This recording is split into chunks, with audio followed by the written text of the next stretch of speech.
Good evening, everybody. Tonight we're going to be debating, is society better off with religion? To kick us off, we have Andrew Wilson. So the floor is all yours, and thanks for being here. Sorry, I had to unmute myself. Yeah, I appreciate it very much. My name is Andrew Wilson. I'm the host of The Crucible, and I'm looking forward to doing this debate tonight.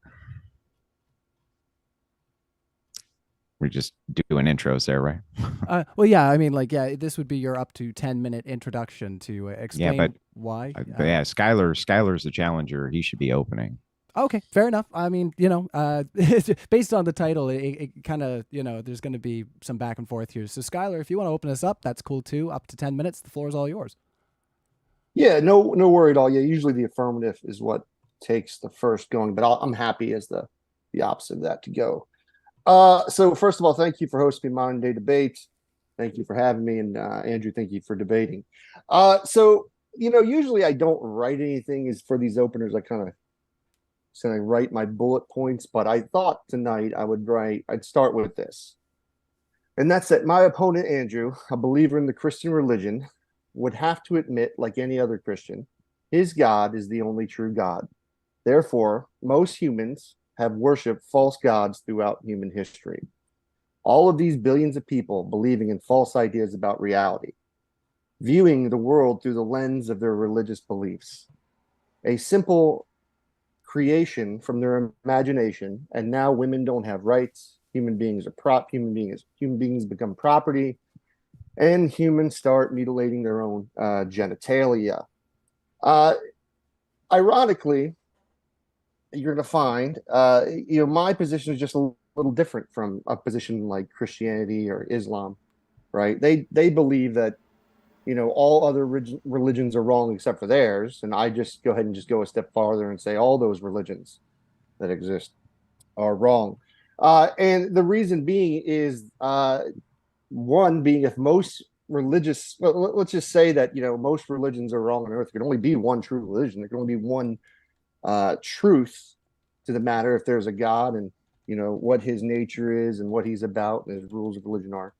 If that's the case, most people are wrong, and when they're wrong, they're believing things that are false about reality, things that aren't true. And it's not a I would argue it's not beneficial for society to believe in things that aren't true, because when you believe in things that aren't true, you end up in positions where you think women are property, that they shouldn't have rights, or they shouldn't be able to vote. You discriminate based on sex, or you might discriminate based on religion, or you might not based on religion, so you may discriminate based on race if your religion tells you so. I mean, if we look at, I like to kind of go with one specific religion at first when I'm focusing on it, because I mean, I could give bad examples from all the different religions, Islam, Judaism, even these little smaller religions. They aren't quite as focused. We don't focused on, I should say. But I like to kind of focus on one religion at first, just to kind of show you that when, especially a religion like the Christianity, which is, uh, I think, objectively contradictory and could not possibly be the case to be true. You see what you get, and that is things like slavery being endorsed in their holy book. You have genocide endorsed in their holy book. You have a culture in their holy book described where God tells people to harm little children as revenge for what their parents' actions are. Right? This is what believing in false religions does. Now, I mean, the trick is, obviously most people don't even. Well, the trick is like you'd really never have a way to kind of maybe demonstrate the true religion. So you're kind of stuck as a human being in this kind of awkward spot. If we're going to say religion's better for society, but most people seem to have what the true religion is wrong. Why do we want a bunch of people who are wrong about things? And then we get disgusting things within our history. I mean, I could throw things out like Islam and how their treatment of the LGBT community. It's pretty kind of the same from a biblical perspective of Christianity. Also, I mean, you were to execute them in the Old Testament, What else do I want to talk about? One of the things that you may hear come up, and it may not, but I like to kind of just nip this in the butt early, that if there's any type of appeal to mentioning some form of atheist leader like Pol Pot or Stalin as being a representative of why like a non-religion would be bad for society, I'm simply going to accuse you of a fallacy, which is the association fallacy. This would be something like, to give you a couple examples, like say I were to say Tom is smart, Tom is a Christian, therefore all smart people are Christian. You could say something like Bob's car is fast, Bob's car is also red, therefore my red car is also fast. So simply arguing the case that, hey, there have been atheist leaders who have done atrocious things in the name of no religion wouldn't be it would be a logical fallacy. And then also historically you would just be somewhat incorrect in the sense of the countries where these leaders like Stalin or Pol Pot. Well, Pol Pot's a whole different situation. I won't even get into that quite yet. But Stalin, majority of Russia was Christian, right? He just was a brutal dictator who had military power and was able to snuff out as many Christian leaders as he possibly could and cause all types of harm in that society. But anyways, I went like 5 minutes. Let me just make sure there's nothing else on my list that I want to cover. Cults, cults are another thing, big problem with religion, right? We have large cults in America like the Jehovah's Witnesses or Mormons that have devastating effects to families and how they live. I've got personal experience with family members who have unfortunately had their lives ruined by these cults, all forms of religion.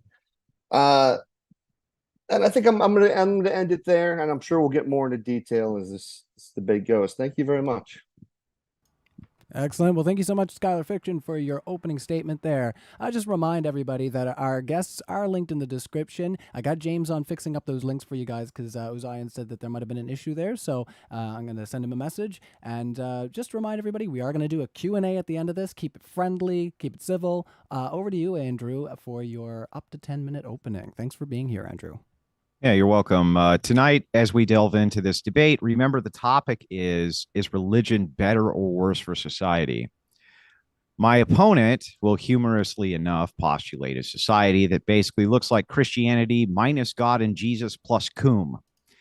This will be his perfect society because it always is their perfect society for some reason. Why, you ask? Because he's a moral anti-realist and he can't offer anything to anybody when it comes for what you should do. He doesn't believe in a standard for should do. To flesh this out, does he think that necrophilia is immoral? What about incest if there's no offspring? What about public decency laws like no having sex in your driveway or in the line at Walmart? Nope, he doesn't think any of these things are immoral. They're just a preference for society. That's all, a mere preference. Even if he's right about Christianity and all religions being 100% wrong, it doesn't matter because it's a societal glue which holds the foundation together of everything in society. And people aren't going to give it up for some dude with a stupid hat so he can yell, "Let's Coom." Nothing means anything. Yay, nihilism. People need law and order. They need to follow things greater than themselves if we are to have a civilization at all. Politics is downwind of culture, but culture is downwind of theology. A culture's theology is seen everywhere in their buildings, their morality, their society, traditions, customs, everything.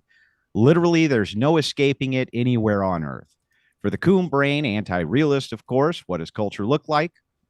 What pushes the nihilist towards great acts of architectural beauty or love, life, or anything? Nothing more than just their preference. I'm not here to defend Christianity or any other religion. I don't even find that debate to be particularly interesting or compelling. Just its side effects, those I do find interesting. The things that bind entire societies together and give them something surpassing their own preferences, that moves them to achieve great things. And that thing is religion. It's the cornerstone and foundation of everything in basically every society.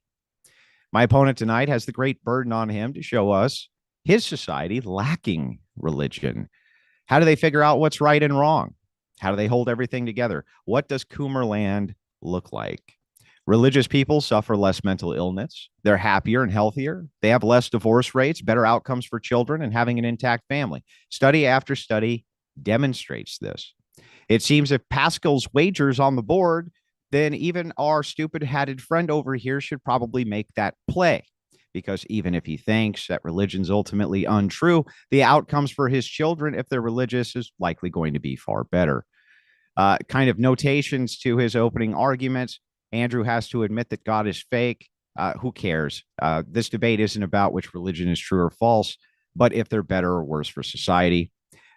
He has an argument where he's talking about believing things that are true is problematic. I'd like to ask him if that's a true statement. Why should society value truth when the anti-moralist doesn't even believe anything is true? He says slavery is bad, genocide's bad, harming children's bad due to religion, but non-religious people do all of these things. So that's absurd. And then he brings up in the same breath a fallacy called the association fallacy. And it's like, okay, well, if you're going to associate leaders who are atheists and say we can't use them as examples of atheist societies where they commit mass genocide and all these other things, then how are you going to tie those things to religious people when secularists are just as guilty? So ultimately, why should we do anything?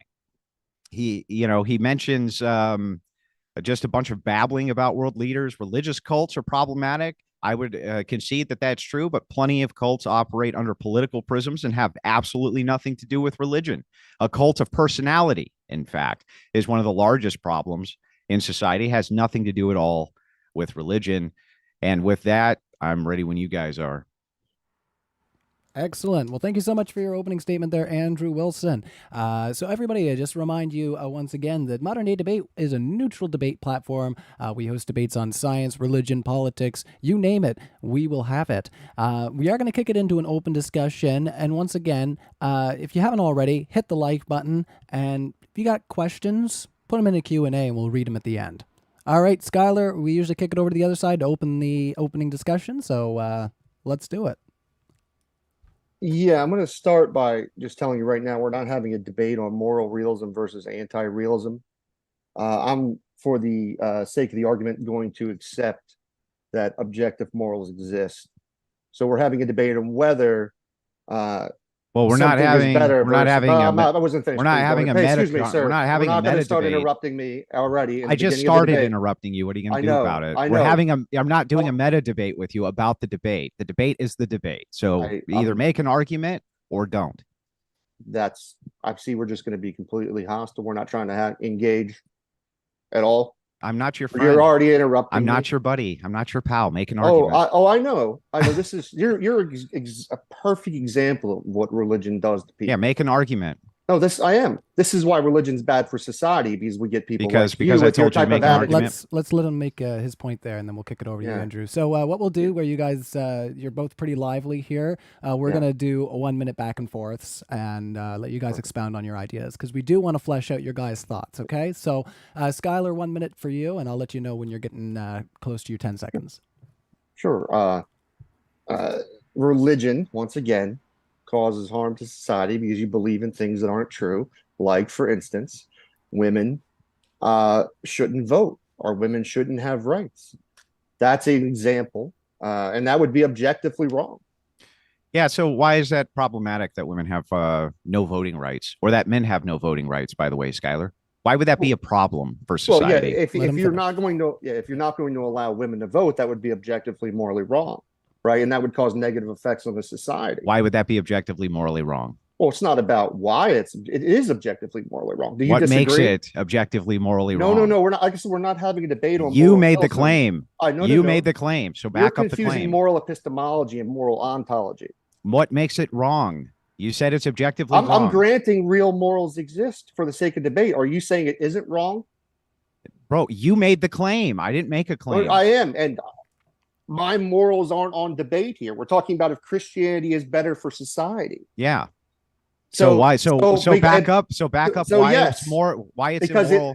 Is it immoral for everybody everywhere to not be able to vote? We're gonna have to mod, bro. I was gonna say we will have to move into muted rounds if we can't mitigate the interruptions. So like I said, I do want to have a back and forth that's as open and genuine as we can get it, but we're going to have to let each other wrap up our thoughts before we inject. Okay. So I know that it's tempting, but try to hold your thought. We're going to do 1 minute since we tried to do a little open discussion and it's not working out. Yeah. So Yeah. 1 minute, and we'll put it back to you, Skylar, to answer his question, and then back to you, Andrew. So it's wrong. Like, for instance, religion can teach you that slavery is perfectly moral, like the Christian Bible does, right? Owning people against their will is harmful to them. You may not view it that way, right? That may not be your position. You may not like have that value in people or care about people to where you don't want them to be harmed. You may not find it to be objectively immoral. I'm granting objective morals. I'm saying it's objectively immoral to own people as property, slavery. Religion, because it doesn't know what really is going on, has made up ridiculous things like people can own slaves. Go. So you're saying that secularists can't own slaves? No, No, they can't own slaves? I said that they can own slaves. Well, then how is this an argument against religion being good or bad for society? Secularists can do the exact same thing. Sure. How dumb are you, by the way? Are we just moderator? I just can't even believe. I just can't believe this. This is so low tier. Well, I was gonna say we can't just if you want to do cross examination, that's one thing, but right now what we're doing is not really getting into the good. Well, this isn't an argument. argument. I'm talking about the name calling is what I'm referring to. What's the argument? We're going to have a civil debate. Are we going to have a civil debate?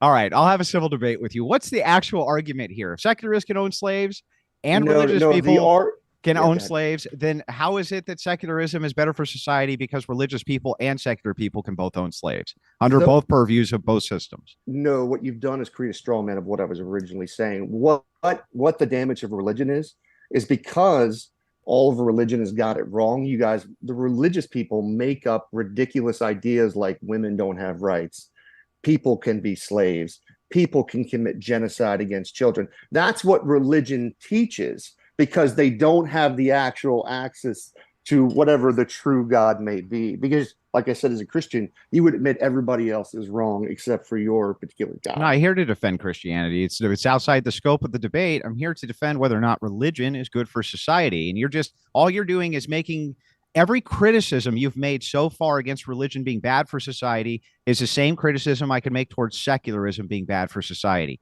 Secularists can propose all of these things. Give me a reason why they can't. And how they haven't. They've done these things. What are you talking about, man? But in history, it isn't the secularists throughout history that have done these things. It's the Christians who have done these things. Oh, no, it's secularists as well. There's secularist leaders. Most of history is people who really believe in a God. Who cares if it's most? Who cares if it's most? So if you're saying religion on society and how it affects, if most of the people within the world are religious or believe in a religion, and we see the harmful effects from the religion, and we also see the outcomes being great. Now you're saying the little bit of people they shouldn't count. Those are the ones we should focus on, the smallest percentage. Well, first of all, most of the world is religious. Most of the world is religious, and religion's continuing to grow. Most of the world doesn't hold slavery. No, most people in the world have never held slaves, ever. Never. That's one. Two, look at the outcomes for people who are religious. As we're looking at these outcomes, I've already told you many of them. They're more well-adjusted in society. They do better academically. They're more likely to be happier. They have less rates of mental illness. Nihilism, in fact, your viewpoint of moral anti-realism, that leads to severe depression because people have no purpose. This is off topic, talking about anti-nihilism or nihilism. It's not off topic. Not off topic because it's a societal-wide problem. You don't even know my position. So we didn't bring it up. I didn't bring it up. You're just assuming my position. Once again, for every positive story you can bring up about Christianity, I could bring a negative one up, but that's not the point. What I'm going after is what it actually teaches, like your specific religion, where when you base morality off a God who drowns babies, tells human beings to go slice them open, tells human beings they can own slaves, rewards obedience over actual compared to what Jesus told you to do, it's not the same. I'm going to just grant all of this because it's irrelevant, assuming that all of it's true and Christianity is 100% false. Do Christians run around killing babies, or is that the secularists who do that, sir? Oh, No. Oh, I'm pro-life, by the way. But who is it? Who is it that does that, me. sir? You're interrupting me. You need to answer my question. Relevant. It's not relevant. You don't think abortion's relevant for society, huh? You're interrupting me whenever you want me to go. Yeah, whenever you're going to answer the question. Yeah.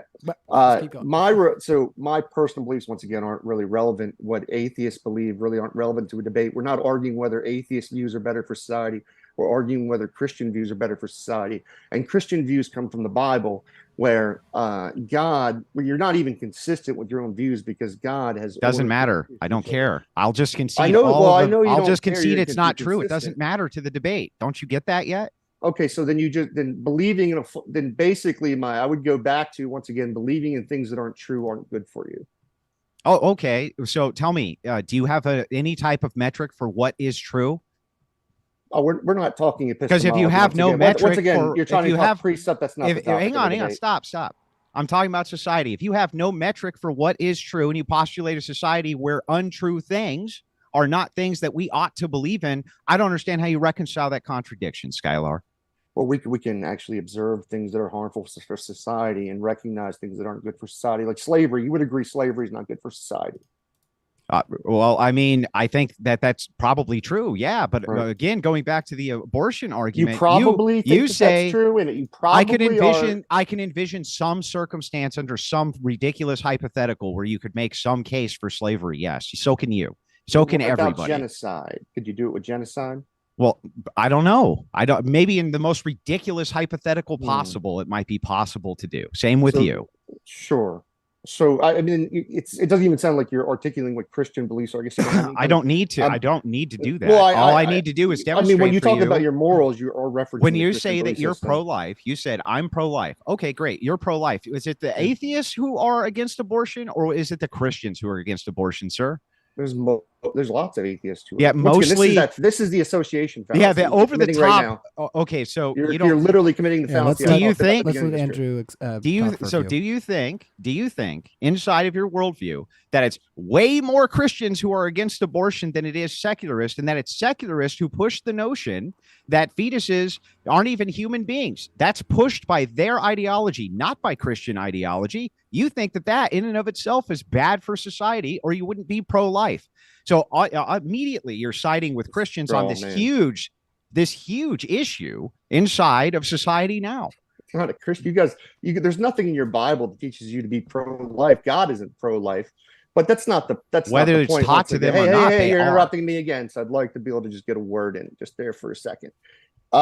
Once again, this doesn't have to do with Christianity being beneficial to society. When you talk about what atheists believe, there, Christians who try to enact laws based on their personal religion to restrict gays from doing certain activities to be able to within our society. I wouldn't find that morally good either, but that's something religion brings through the hateful Christians who have these extreme interpretations of the Bible. Okay, but atheists have also been bigoted towards homosexuals. So no. If you levy the criticism and say I can't bring up Christianity to point out that most people who are against Christianity are Christians, then you can't then point at Christians and say, but most people who are bigoted against homosexuals are also Christians. They would either both be fallacious or neither one. You tell me, Skylar.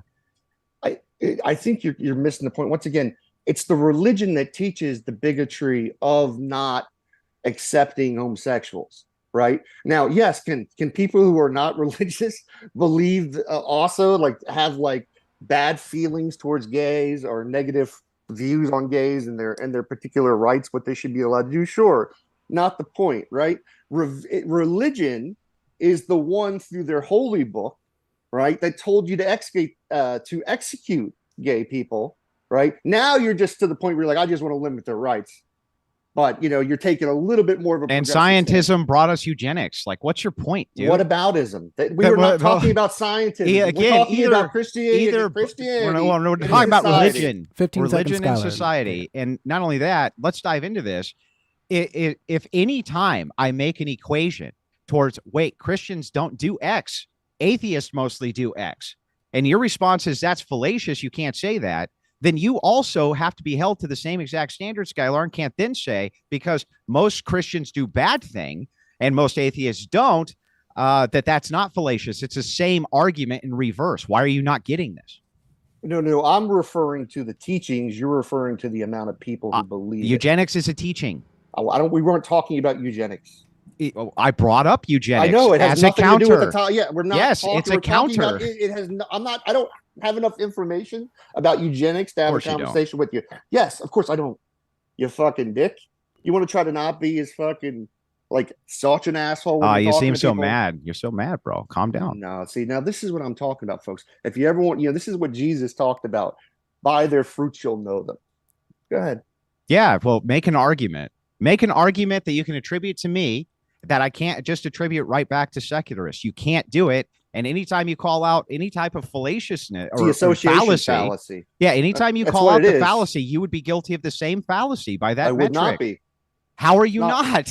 That's an argument from ignorance. How are you not doing this? You have to show it's the case I'm guilty of this fallacy. But it's not even the point of the debate. The point of the debate is Christianity beneficial for society? Religion. Religion, right? Sorry, I was focusing on how Christianity has really fucked up things within the world. But Islam's pretty guilty of it too. Judaism's pretty bad, but there's not as much there's not as large amount of people of Judaism. But yes, the beliefs of Christianity were both racist. The most of the South in the United States were Christian slave owners, right? These are Christians, religious people who believed owning slaves was fine because they used the Bible as a justification. This is a fallacy by your metric. Your metric is that's not an argument. That it is. It's literally an argument to say that you're making a fallacious argument by your standards. Your standard is I can't bring up that it's actually secularists who might have been pushing, for instance, slavery. If I make that argument, you say that's fallacious. And at the same time, you say, but I can make the argument that most Christians, push slavery. This makes no sense. You can't have it both ways, dude. So you're going to either have to argue it or you're not. It's one or the other. let me read the fallacy again. Let me give you an example. Fred is smart. Fred is a Christian. Therefore, all people are Christian. That doesn't logically follow. And saying, hey, like choosing something to be like, hey, atheists support abortion more than Christians. Atheists support abortion. Abortion is bad. Therefore, do you understand it doesn't work? So that would be like saying Christians support, some Christians support slavery and slavery bad. So therefore, all Christians bad. You see how that works? Yeah, but that's not the argument I'm making. That was literally the argument. No. The argument I'm making is that Christians believe in false things, and from those false things, we end up with dangerous things like slavery, women not being able to have the right to vote. So it's believing in false things is the argument. I wish you could stay on the topic. Well, then the same exact thing is true for secularists. They also believe false things. And because they believe false things and teach false things, then people under your metric have to be doing something evil, I guess. Well, we're talking about religion. Is religion good for society? And I'm pointing out by believing in false things and these religious beliefs cause things like what you support, which is women not being able to have the right to vote. Or what was the quote that I heard from you the other day? I almost had to write it down because I was so kind of shocked. Vegan Gains asked you, do you believe women should have the right to vote or not? Mm-hmm. Your answer, if men grant it to them. Well, that wasn't my answer. I said I don't see. It's word for word. Let's let him answer then. Exactly as he does today. Yeah. I also did something called a qualification where I explained that position. And the position is based around the hierarchical structure of how the human race operates. And how it operates is based along these principles specifically, that men are the givers of rights to women. That has to be that way. It can't be any other way because they have no enforcement mechanism outside of men. So if the dominant patriarchy expresses that women can't vote, I don't see a problem with it. Do you have an argument against that? Because I don't think you do. Is it immoral for men to stop women from voting? I thought we weren't talking about morals. Well, if you want we're talking about morals all of a sudden because you can't make an argument. Interrupting me once again. I think it's fine to talk about the morals because that's kind of the idea is that are we going to be going in a direction that we would see is moral, given the structure. So let's let Andrew wrap up his thought there, Skylar, and then we'll kick it back to you. Yeah, so this is asking me a question, wasn't he? So this is super simple, right? You keep on pivoting away from the topic while claiming I'm pivoting away. I would love to get into whether or not religion is more of a net benefit to society than secularism, or whether or not religion is good for society versus bad for society. Yet every single criticism that you bring up can just be applied right back to you. Every fallacy you make the claim that I'm making, you're making yourself. So I don't even understand how this at this point is even a debate, to be honest with you. Yeah, what did you have a question in there somewhere? Yeah, make an argument for why without using your own metric for a fallacy and then engaging in your own claimed fallacy for why it is that religion's bad for society. Can you try that again? That was an incoherent question. What was incoherent about the question? Well, it didn't lead to any kind of, it wasn't really a question. It was more of a demand. Yeah. Do you have arguments? Yeah, I presented them during the What's the argument? Tell me the argument. Religion, once again, has you believe in false things. And believing in false things leads to dangerous things. Like you believe women shouldn't be able to vote. It leads to cults. It leads to things that do not benefit, the anti-science, advancement of the human race. I mean, it does all of those things. And do you think that those same criticisms can be applied to secularism or not? What are their beliefs? What are you specifically saying their beliefs are in? That secularists can believe in untrue things and do believe in untrue things. And so therefore, if you're applying that because Christianity teaches things that you think are untrue, that if secularism also teaches things that are untrue, secularism would be equally as bad as Christianity, right? No, because when you're talking about someone maybe believing in an untrue thing, right? Someone could think about the idea of, hey, they think their car is going to work right now, but they go out and their car doesn't work, right? But when you're talking about religion teaching untrue things, we end up with women with no rights and children in slavery.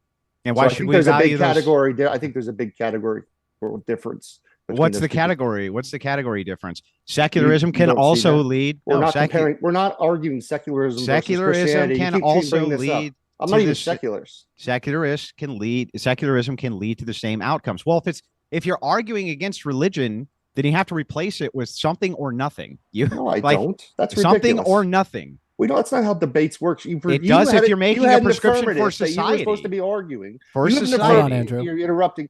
You had an affirmative, which is religion is better for society, right? That's your job to prove it is better for society. I'm showing you counteroffers why it's not beneficial for society, right? So let's go through the I was generous enough in the beginning of this debate, right, to open first when traditionally in debates the affirmative goes first, right? I did it for you. This is an informal now you're not going to debate. get out of the way with trying to switch the burden of proof. This is an informal debate. That's first and foremost. And secondly, I did make several arguments that you have not refuted yet for why the metrics for religious people are better on society than secularism. I told you that they have better outcomes in almost everything that you could possibly value. Better outcomes in all of that. Even gay, it doesn't work like that. Really? Because homosexuals have the most rights inside of Christian nations. I didn't mention anything about rights. I just said that you didn't have better outcomes if you're gay. They do. If they're in Christian nations, they have when they better grow outcomes. up in religious families. No, they don't. Their families disown them, kick them out of the house. And by the way, do you think that's more of? Would that be that's another thing religion does? It teaches you that if your children come out, right, kick them out of your house. Don't disown your children because they're something that you find morally repugnant. Go ahead. Okay, so first and foremost, you don't need to be any type of religious person to find your child morally repugnant and disown them. In fact, the Christian religion arguably would not do this, would do everything that they could to reform their child. And we know this because we can see the outcomes of children who are in religious families. They do way better. They're the ones who do way Those are the ones better. who kick out their children. It isn't secular societies kicking out their children for being gay. It's the religious ones. Then why are the religious kids doing so well? That's a fact. Why are the religious people doing Andrew? so You're not going to well? deny that fact. It is a fact. It's not a fact. Religious. It's not a fact. Religious families kick their gay kids out of their house. It maybe sometimes, but also secularists. But also secularists do this because maybe their kid's a junkie. Maybe their kid's a fucking junkie, so they throw them out. That's like missing the point. You're not throwing them out because the point is you're throwing them out because they're gay, not because they're a junkie. Yeah, but who cares about the why? They're still throwing them out. I do. I usually care about the why in context of a lot of things. It's kind of important. So it's only important that they're gay and got kicked out, not the fact That's that they got if you kicked out just you for start any that other with it's number of only reasons. important. That's a straw man.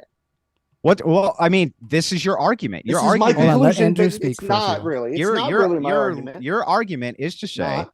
Christianity bad because they kick out gay kids sometimes. It's like, okay, well, secularism, you can apply this to secularism too. They also kick out their kids. Whether or not it's for being gay, I don't see how that's relevant. If you don't see how it's the relevant part, the gay part, when we're talking about religion, I can't help you. Well, you need to help me. You need to make No, an I argument don't. for how that's the relevant No, part. no, I'll let the audience decide about Okay. that. I'm sure that they will decide. Yeah. Speaking of our audience, we do have a Q&A that we are going to be going into at the end of this discussion. Just want to remind you, I know you see some spiciness going on the screen here and there, but try to keep your Q&As nice and friendly so that I'll read them. That's kind of a good qualifier there. You fellas, it's up to you if we want to keep having another 10 to 20 minutes of conversation, if there's some things you want to flesh out. I know you were going into a moral argument, Skylar, which I think is a fine place to go. So if you wanted to try to go down that route, I think that'd be fine if you want to keep it going. I have a question. Skylar, were you raised by a single mom? Get the fuck out of here. Were Relevant you? questions in the Q&A as well, Yeah. please. Yeah. You were? Yeah. No. I wasn't raised by a single mom. Oh, but okay. I was what just the curious. fuck? What kind of fucking business of that is yours? I mean, what Are you- business no, is it of no, I'm anybody's asking. Are you anything? is that like the kind of way you roll? You want to know personal informations about me? I think that it's a trend that I've found with people who make stupid arguments that they're often raised by single moms and they have no descriptor for reality whatsoever. That It's would just be something the I found. association fallacy once again. Yeah, I know. But every fallacy I'd be guilty of, you'd be guilty of. It's literally. I mean, that's the problem with your whole argument. That's why you keep Mhm. falling in these little traps. As you can, There's no trap. keep There's nothing you can falling in criticize this- me for that's I not know. applicable. That's the not confidence applicable on to you. I know. I don't know what's happening where when I'm hosting, there seems to be talk about mothers recently. Is it because they know it's weird, man. I don't right? know what's happening. This just keeps happening. It must be my aura. It does, Ryan. I do want to go back, and this kind of touches on what I'm talking about, right? Because I think the greatest example of the dangers of religion and what it can do to a society is Andrew himself, right? And the behavior you've seen tonight, him name calling, being purposely rude. It's ironic because this is what religious people do. Religion does, right? They preach one thing, they follow a religious leader like Jesus, and then do the complete opposite of what Jesus told you to do, right? So this is a perfect example of the dangers of religion because you get people like Andrew who believe women shouldn't have the right to vote and other things. But that's not the association fallacy, right? No. Right. Of course not. So, but here we go again. I just got to ask you, since you're the one who badgered me relentlessly on Twitter to have this debate, I didn't care about you because you're an irrelevant nobody. But you begged me to come on here and do this, and you didn't even give me a fucking argument, and that's where we're at. So, Yeah. literally, that's where we're at. Sure. But so I should have just come on and been super nice to you. Yeah, I get it. No, the reason I got you on is because this is, to me, the best way you show people who people are by asking them questions, the audience getting to see how you engage with other people, like someone who is, claiming to be religious, right? Mhm. How you treat others, right? And I think I treat you exactly how you deserve to be treated. And that judgment would just be based on your personal opinion. Well, how else would I make that judgment? No, I'm just pointing out there's no objective, factual reason. It wouldn't be like Jesus objectively told you. No, there's an it wouldn't objective. be like that. No, there's an objective reason is that you were clout hungry on Twitter and you picked a fight with me, and so I came to have one with you, and then you're like, no, be nice though, be nice. Yeah, and you didn't even come with an argument because you don't know what you're talking about. You haven't made a single argument for how religion is even bad for society. Not one. You just got hung up this entire debate on a fallacy, which when applied, you're as guilty of as I would be if it's even true that you placed it correctly, which it's not. Yeah. Look, once again, I mean, this is what I should bring up. This good point for those out there. There are some good things like religion brings, right? like the people who actually follow what Jesus told you to do and how to treat other people, like that's like I would personally look at as a positive thing of Christianity, right? But unfortunately, during this debate, you guys got to exhibit what false religion does, like someone who doesn't, this is actually like, this is what the Bible warned about, with the kinds of seeds and, whether they plant in the ground as Jesus gave. Therefore, we see what kind of seed Mr. Andrew is growing into, right? And it's one not of Jesus Christ and the religion he claims, but, I said he believes in false things. Okay, yeah, just incoherent old man ramble. That's fine. We can do that. Man ramble. Yeah. How old are you, man? Let me ask you. I'm 39. 39. You're literally almost the same age as me. Well, then you need to take way better care of yourself, bro.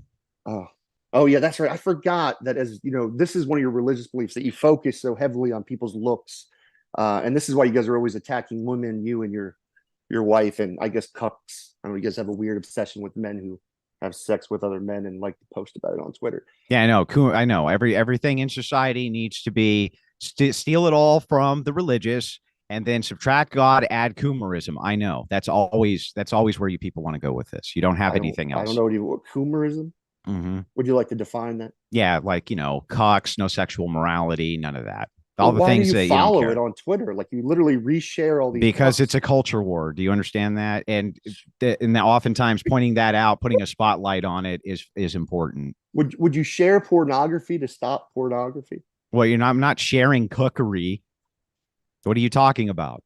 No, you're sharing all these. I'm sharing a post where somebody claims that they were a cuck and that they enjoy being a cuck. And that's not the same as putting a spotlight on somebody being physically cucked. That's insane, man. Why do you, but why do you care about people? Who cares? Get to the argument. No, I'm asking you. It's just a strange fascination to be obsessed. It's a strange fascination that you can't argue. That's a strange fascination. Make an argument. I'll go back to, I can go back. Yeah, I'll go back to the argument once again. Once again, not believing, not knowing our religion is bullshit. His religion, like anybody other else's religion out there, is bullshit. Because it's bullshit, they believe in weird things and false things, like women shouldn't be able to vote. Slavery is okay. It's okay to kill babies sometimes. This is, depending on the religion. I mean, gays, you can throw gays off buildings if you're in Islam. It just depends. So, like I said, is religion better for society? No, we should just get, if we didn't have the religion and all this, this religion teaching you to be bigoted, teaching you can own slaves, teaching you can commit genocide. I don't know, maybe some of these religious people wouldn't do it so often. Yeah. So again, all of the criticisms that he just levied at religion can equally be levied at secularism or whatever brand of anything he decides to come up with. They're all equally guilty of doing these things. So I don't even know how this is an argument. All of these things can be applied to his worldview. All of them. You can have slaves as secularists. Secularists have owned slaves. Okay. You can believe untrue things as secularists. Secularists believe untrue things. All of these criticisms that he levies at us is the same exact criticisms that we can levy right back at him. He has no argument for it. What about the outcomes, though? He hasn't responded once to the outcomes of why it is that religious people do better by basically every single metric, whether you're secular or not. Well, it doesn't matter. Believer, so you just said everything that I believe. I said secular. Whatever your worldview. Well, now matter. You did. You corrected after I brought up that I wasn't. Yeah, whatever. It doesn't matter. What the worldview is. Answer to my arguments. I'd like to respond. It does kind of matter. Every time you just dismiss something and say it doesn't matter, it's not relevant, it doesn't actually make it the case that it isn't relevant or something like that, right? You do this whole rant about the secular world like we're having a debate versus secular society versus a religious society. The debate topic is is religion beneficial for society, not a vice versa debate, right? So every time you bring it up, it's completely irrelevant to what you're saying. Go ahead. If you got a question, I'll answer. I brought up what about the metrics that I continuously bring up that you still won't speak to? One? That religious people do better outcome wise over pretty much every other sector of society. What source do you have for that first one? Which source would you like first? Would you like to start with Pew Research Center? Are religious people happier, healthier? Global studies explore these questions. Do you want me to give you the statistics on this? Well, no, just give me a specific one. Specific one in regards to which thing? You're presenting the evidence. Yeah. So, right? So just choose so the one first to thing present, my is they're man. less likely to get You're divorced. like trying to get me to give you. So your the first argument. thing is they're less likely to get divorced. There you go. Is that good or bad? Why is divorce a bad thing in your view? Well, wait a second. I thought well, we no, weren't it's doing. not. Well, I thought we were doing those is criticisms. it good or bad? Well, why are you asking me my position on good and bad? I don't think it's necessarily bad divorce. Because we're asking, is it better for society or worse for society? No, it's not necessarily bad for society to get divorced. Do you think that the outcomes for children are better or worse? It doesn't. The divorce is just the aspect. It depends how you treat the children and how you deal with stuff after the divorce. Yeah, but what would you say on outcomes generally speaking, the outcomes for children from divorced homes versus intact homes? Which children do you think the outcomes are better for?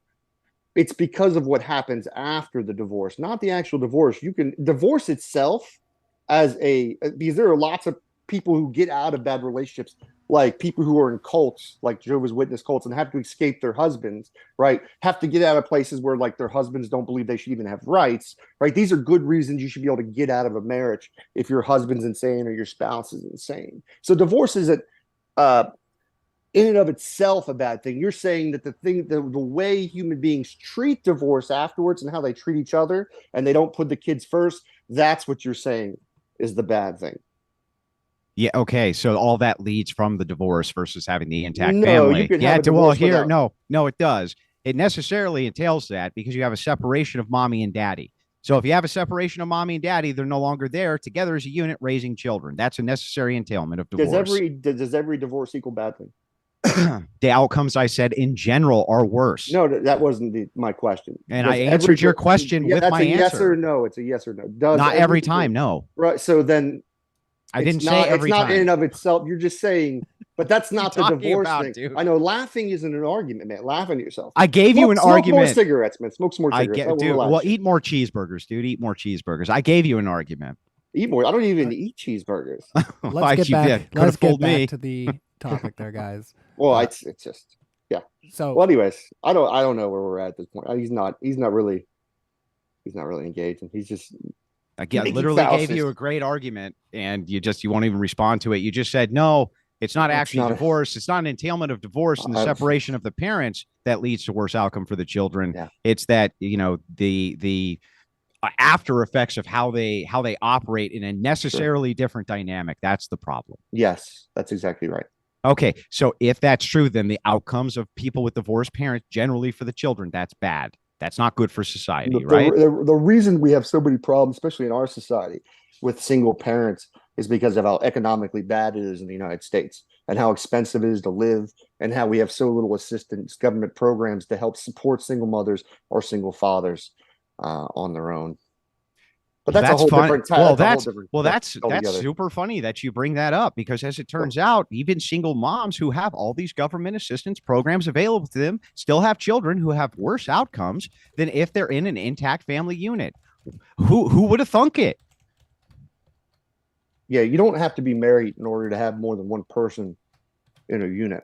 Like marriage isn't the requirement, right? You could have two people raising a child without them. That's true. The only problem with that is that the number one rate of abuse is when a single woman and stepdad are in the home towards children. That's number one rate of abuse. Yeah, those are the circumstances for abuse in children. You would deal with that. You deal with that as a different problem. You don't not do that. Oh, they're quite because there could be negative. They're quite intertwined. Yeah, I get you're saying that, but you can, that's what do you mean? You don't think they're intertwined? No. What I was saying is you wouldn't stop couples from having two parents in the household just because it's more likely something could happen. You would work to stop that likeliness from happening. Like if you were living in a neighborhood where it was more likely for you to get robbed, you might be more likely you're going to go buy a gun and you're going to step up your defense. Right. And if it was more likely that your kids would be, have really bad outcomes from you divorcing your wife, you would do everything you could not to divorce your wife. It's the same logic, bro. Yeah, but you also shouldn't be stuck in a terrible marriage with somebody who believes that, even women shouldn't have rights or things like that. Why would that necessarily entail that it's a terrible marriage? You don't think having someone who's a chauvinistic person who doesn't look at women as someone who could have rights, doesn't look at a human being in the same eyes God looks at a human being? I don't think that you just saying that a man who's chauvinist isn't going to have a happy marriage. That seems absurd to me. There seems to be tons of chauvinists course. with very happy marriages. I don't know what the hell you're talking about. You might be one of them. Maybe, but I don't know how that disputes my point.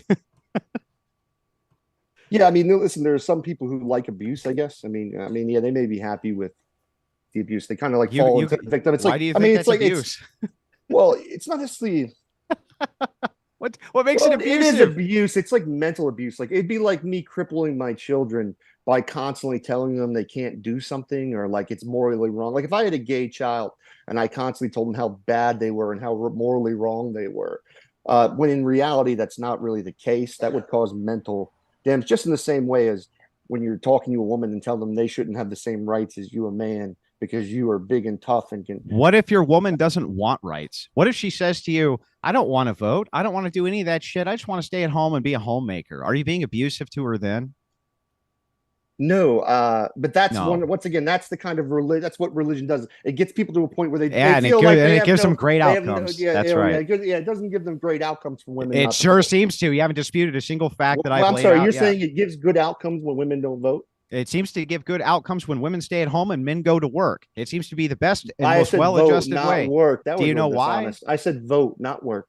Yeah, even with voting, if you're looking at what should happen optimally, is that's one house, one vote. The entire family's intact. Why? The whole family gets one vote. That's just is this just based on your opinion, not the Constitution, of course? Well, yes, based on the Constitution, your voting rights are affirmed in the negative. Sir. One house, one. That's yeah. You're one vote, one house. No, that's not what I said. What did I say? No, I said. Repeat back to me what I said. I don't care what you said. That position you just said, you think it should be one vote, one house. Yeah, that's an ought. That's not a descriptor of is. That's not a descriptor of is. That's I asked if it was in the Constitution. Yeah, do you know what the difference is between an ought and is? So it isn't in the Constitution. What's in the Constitution is a negative affirmation. This is something you've just come up with. This is your opinion. You're not listening to me. Well, it's the Constitution. It's just your opinion. What's your point? That's just your opinion. The Constitution is my opinion. Yeah, what you think the entailment is of the Constitution that it gives you an affirmative voting right is incorrect. It gives you a negative voting right. Well, then why do you think you have the right to vote? You don't. I didn't say that.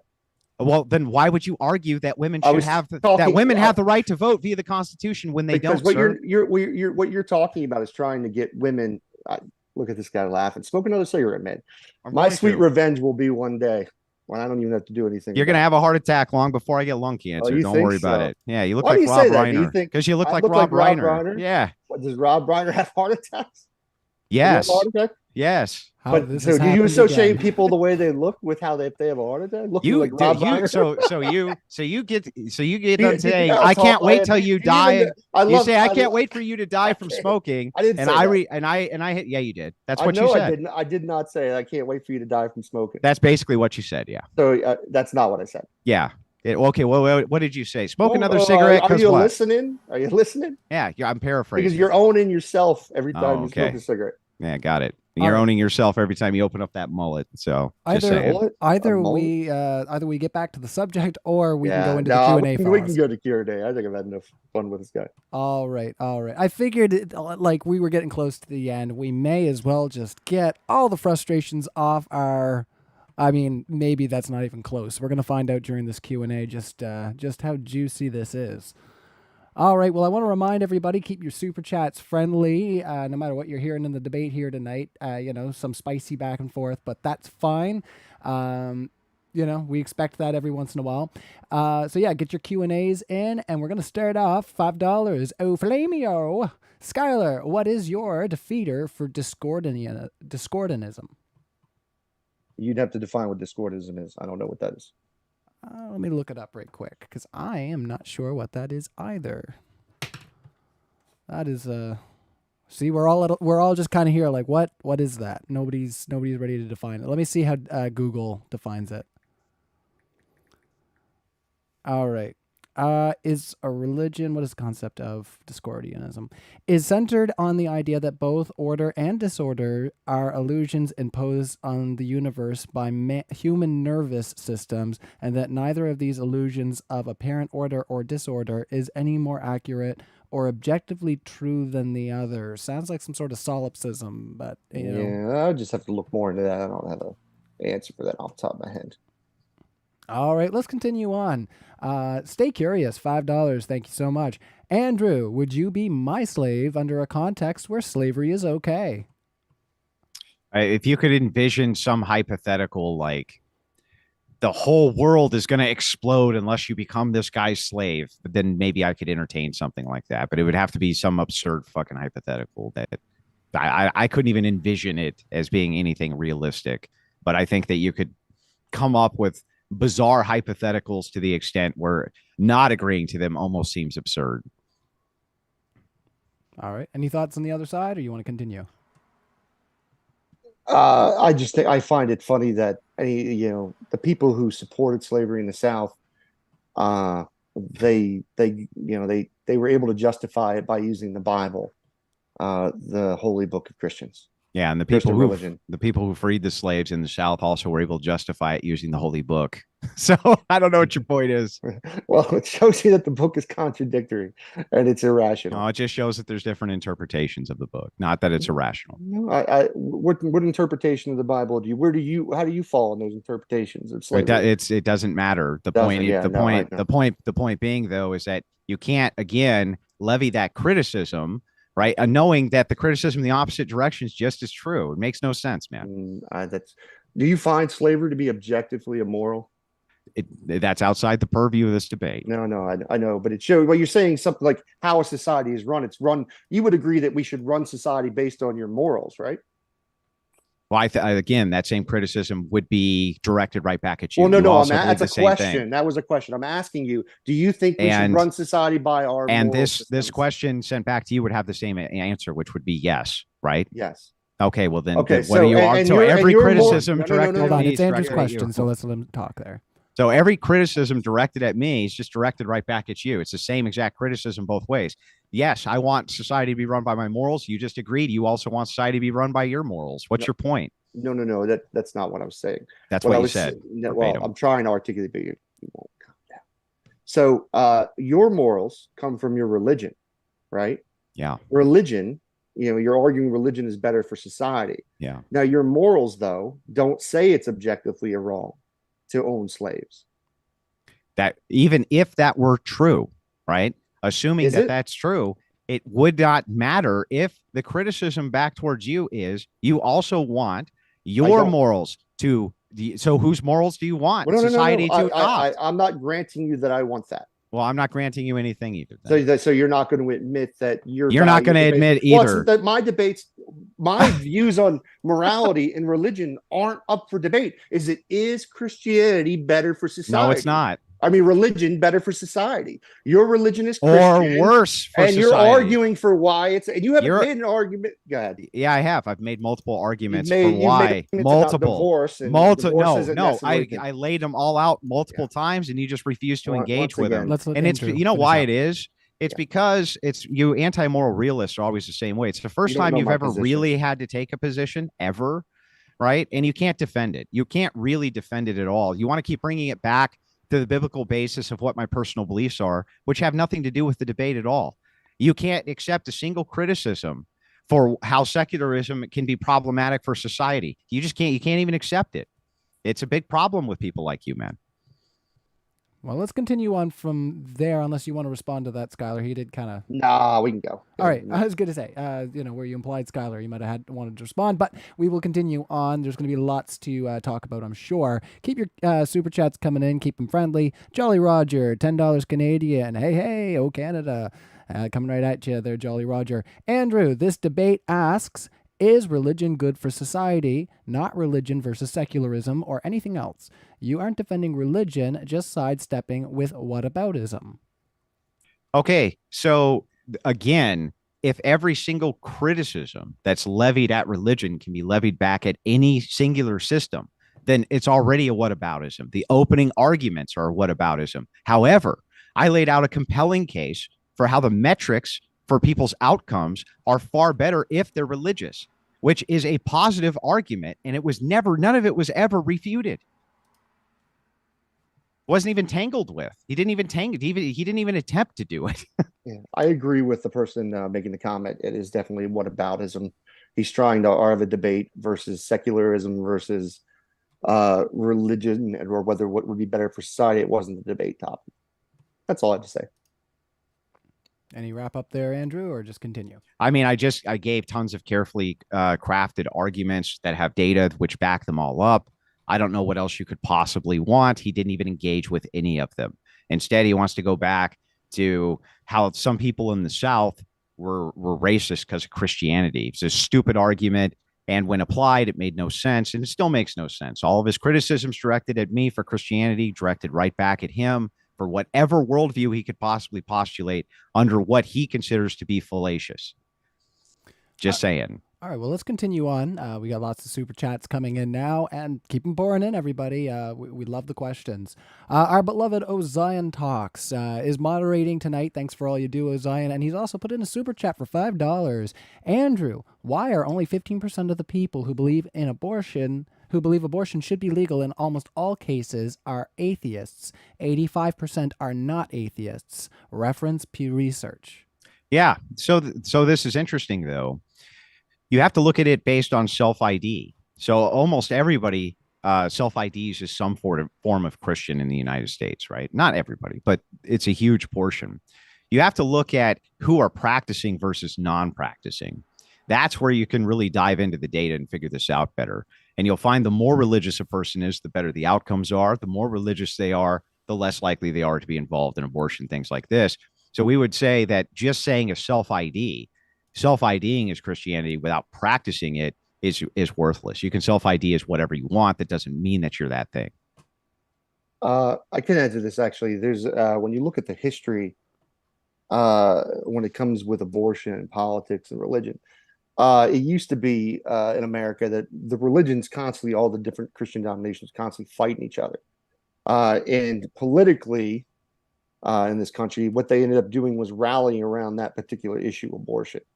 And this is why years and years later, 20, 30 years later, you see that it's in these groups, it isn't just necessarily secular versus Christian, but you see why abortion is such a large focus. And it's because of history and politics. And this is why so many Christians are so aligned on this. It wasn't always agreed upon. Any thoughts, Andrew? Yeah. I don't even know what he's saying. So if you look at the history of abortion, especially if you look at what happened in the Soviet Union, pre-Stalin, you start to see the uptick happen in abortion there, especially. I was talking about the United States. It became so prevalent. Yeah, but you said the history of abortion. So, and it's not just based. I'm referring to the United United States. Yeah, clear things up for you. Yeah, okay, got it. But do you understand that eugenics was outsourced from other nations to the United States? It was not a political ideology that we ourselves came up with, but rather it was outsourced from other nations. Eugenics isn't abortion. This is a separate topic. Yeah, eugenics is abortion. You don't know what you're talking about. Eugenics is when you're like Hitler tried to have a eugenics problem where he tried to make a super race of human beings. Yeah. And that's how eugenics. It's not the same thing as just an abortion. So the elimination of the things that you don't want in the gene pool, the gene pool would be abortion. Abortion would be the elimination of things in the gene pool you don't want. Yeah. But that's what it would be. It's not abortion. Abortion's part of it, the process of it. It's not the same thing. Dude, I just got done saying this. You're making my argument for me. I just got done saying this. That yes, it's a portion of eugenics. Of course it is. How could it not be? All right, well, let's carry on. That was our question from Ozion, who's a member of Modern Day Debate. He messaged in the live chat to remind me that he doesn't have a wrench. I don't know. Maybe that's something we should look into. Ronald Mendonca. Sorry if I messed up your name. Ronald Mendonca. I should have said that a few times before I went to do it. $2. The least religious countries are the best. That's really vague. So maybe Skylar, if you want to kick us off and maybe explain maybe what they might be coming from. I'm not sure if that's really specific enough to answer. Yeah, I mean, it could be looking at more secular societies in Europe and seeing like the quality of living compared to somewhere that, whether it be a religious nation, maybe in the Middle East, like an Islamic nation, or even compared to the United States with a lot of our Christian values where we're at. But I think it's just a comparison that a lot of the more secular countries just have a better system of living. and it's easier on people. That's what I would guess. Okay. And over to you, Andrew. Your thoughts on this It statement? depends on what he's saying the metrics are for prospering. So in some Nordic nations, you could say that absolutely their standard of living might be higher, but oftentimes that critique doesn't really hold up when you look at the averages of health inside of the United States. It just depends on the country that you're looking at. I know that the Nordic nations are always used by secularists as they push it up, but kind of the interesting thing, which Jordan Peterson brought up, even though I'm not a Peterson fan, as Skylar brings up this critique of voting, is that the kind of the more egalitarian those nations became, the less and less women were interested in doing any of the traditional men's jobs. I always found that to be kind of fascinating. So, but it depends on the metrics. So he would have to give me specific metrics, and then I could look it up and we could see what the cause for that is. But I seriously doubt that it's due to a lack of religion. All these different nations did have foundational religions. I don't know where he's been, but all of them did. Thoughts from you, Skylar? Nope. I don't have anything else to say. It's not really on our topic. Alrighty. Well, let's continue on. And yeah, I see there's some liveliness in the live chat. If you got something to ask, put it into the Q&A, and maybe you'll get the answer you're looking for, or something totally new. Who knows? Who's Rich Purnell? $1.99. Can both parties steelman each other's arguments? So let's start with you, Andrew. Can you steelman Skylar's position? Well, he didn't really give me one, but I'll try to steelman it the best that I possibly can. He just essentially said over and over and over again that religion is bad because there's some instances of bigotry that can be associated with religion. Then he claimed that if that was also used as a metric back towards secularism, that's a straw man. It's just not a straw man when he's applying the critique to religion. Made absolutely no sense. But that was actually his position. It really was. So don't think I'm being unfair with the straw man, but that was just his position. All right. And can you steelman Andrew, Skylar? Yeah, just to be clear, my position was that religion is bullshit. Bullshit. People believing in bullshit isn't good because it's not true. Some of the true examples you get from believing in bullshit is slavery, women not be able to vote, and racism, all these kind of things. The steelman, his position, he brought up specific positives that come from religion, such as higher, lesser divorce rates, equaling a more positive result for the children.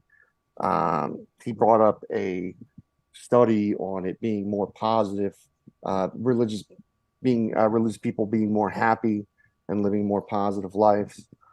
I think there might have been one more study he brought up, but that's his basic argument, though, in principle, is sometimes religion has good things it does. Therefore, overall, religion is good for society. All right. You both satisfied with your steelman? No, he didn't steelman my position correctly. All right. He got some chance to clarify, so Andrew will let you clarify as well. Yeah. So my position was that I had both positive arguments for why religion is better for society, which were never refuted, never even tangled with.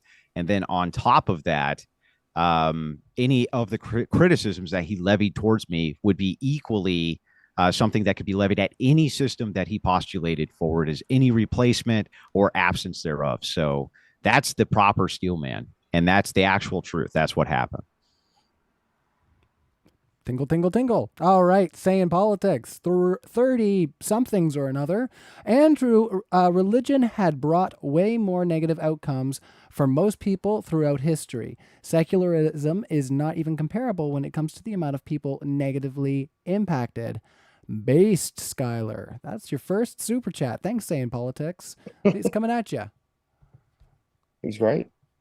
I agree with him. Well, any thoughts on that, Andrew? He was coming at you in that. It could be possible that more people historically have been affected by the negative outcomes of religion, but it would equally be true then that more people were affected by the positive outcomes of religion.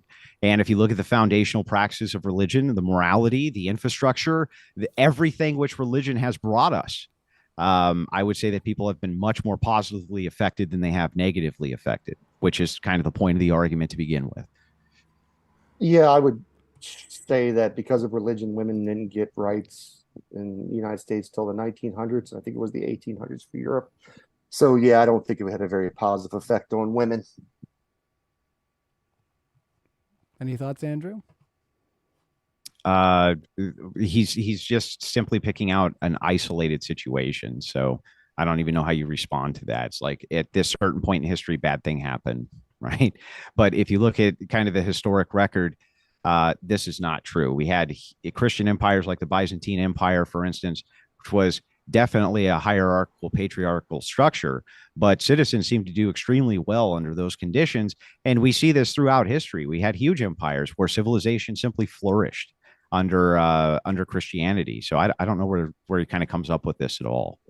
Having rights is different from doing well. You just argued a completely different thing than what I brought up.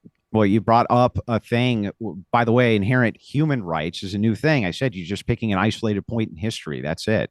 What does that have to do with anything? We're talking about the question was talking to general women is what the question was, and the positive outcome to women wasn't very good because they didn't have rights because of religion until the 1900s in the United States, and I think in Europe until the 1800s. First of all, almost nobody globally did, not just women. It wasn't just a woman problem. Almost nobody had rights. What are you talking about, man? Are you talking about before? I'm talking about Carter. What are you talking about? I'm talking about before the year 1900. Most people globally had no rights. Do you know when rights started coming around?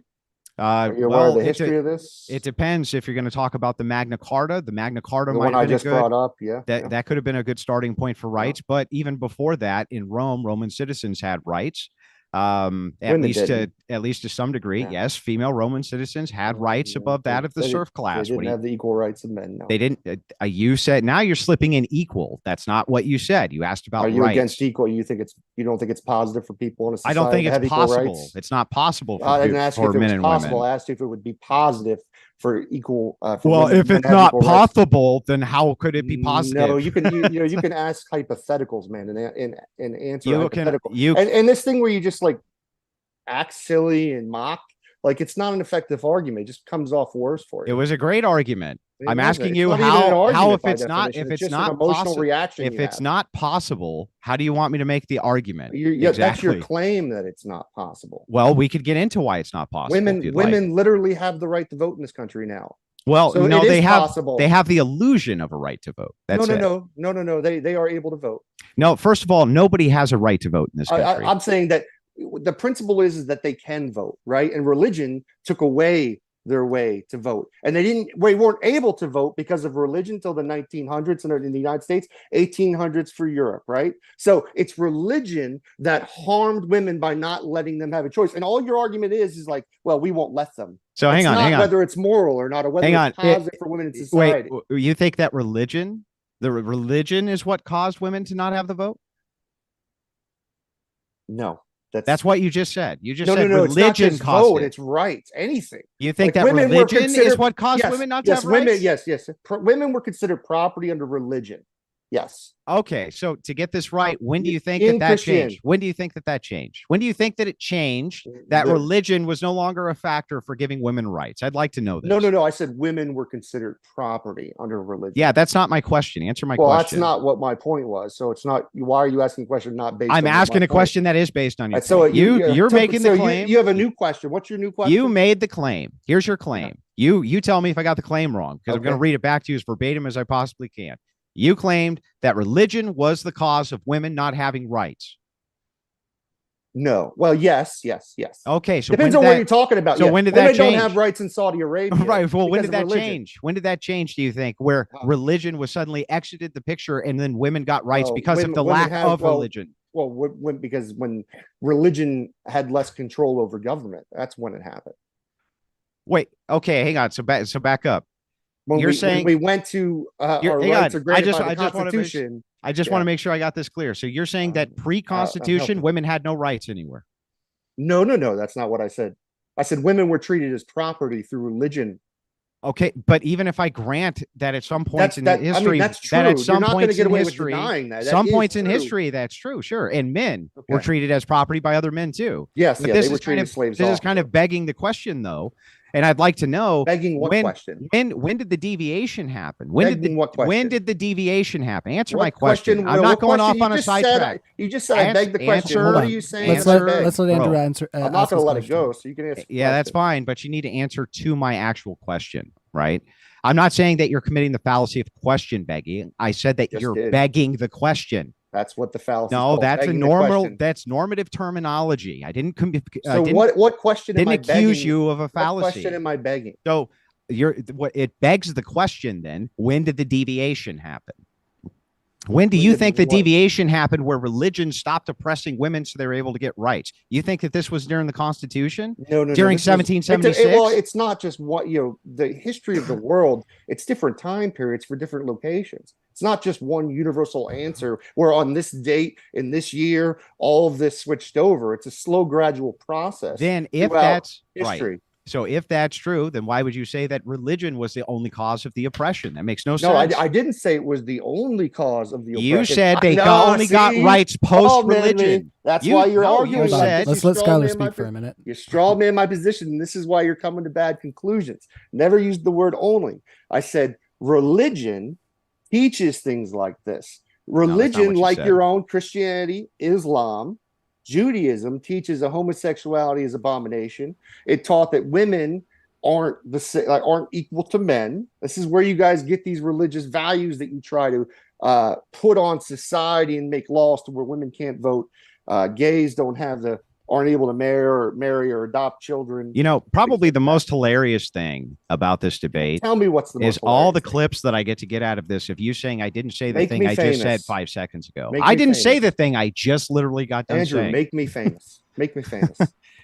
I mean, you're never going to be famous, but you'll be amusing at least. You'll be amusing. Yeah, maybe. I mean, I only got a couple million views on my channel, but I mean, I probably won't ever have anybody watch me. Yep. I mean, probably not. Relatively. No. I mean, what do you? I did go and take a look at you. You're right. You're doing really well. I will. You're doing really well. Your lives get 300 to 400 views. You're fucking killing it. You know, I quit YouTube. You're killing it, bro. You know, I went to YouTube. I quit YouTube like 2 years ago. Right. Yeah, that probably was a good idea. Right, and I come back after 2 years, and I'm getting 400 or 500 views. Well, let's continue. Live, yeah. Yeah, you could put a bird feeder on YouTube, get 500 views, bro. Just letting you know. Sure. Yeah. Well, yeah. So, I was to say, well, not everybody does want to sit down and listen to long format, but obviously we think it's cool to have these types of discussions. And if you think that's cool too, give us a like. I see there's still about 400 bouncing between there, in the live chat. So if you got a second, hit the like button because it does help. If you're kind of like me and you're waving around in contentious spaces, maybe share it out in those places as well, have a little fun, poke the bear. Let's continue on with our super chats, everybody. We're having fun. Yes, we're just going to get back to the topic there, Sanders. I got to open up our super chats again here, so just bear with me. All right. So, Skylar, from Stefan Lekanen, $5 Canadian. Just because Andrew is a hypocrite and does not follow Christianity does not mean that Christianity is evil. That's for you, Skylar. No. I'm just showing the dangers of it, right? Like when you have people that are hypocrites, right, that don't actually follow their religion, they're not really, they're just, they have these like weird interpretations of scripture that are completely opposite of Jesus. Why he's dangerous is the way he treats people, the way he wants to restrict. He's mean. Rights. Andrew's mean. Mean. I said restrict rights. Yeah, he's mean. Restrict rights. Yeah, but I mean, you would like to restrict. This is what you do. You ignore the important part. Well, so I see. To mockery is debate. Would you? So you think that all people? you have, like, do you think that people should have the unlimited right to own a gun? Should they have bazookas and grenade launchers? I just think it's funny that you resort to mockery to make arguments instead of actually making your point. I just made an argument. Are you going to respond to it? I also believe that you want to restrict rights. Actually, Andrew, that was a question. I think you also want to restrict rights. That wasn't an argument, Andrew. I think you also want to restrict rights. That's a statement. That's an assertion. Yeah, but I can demonstrate this. Do you want to restrict people from owning grenade launchers? Yeah.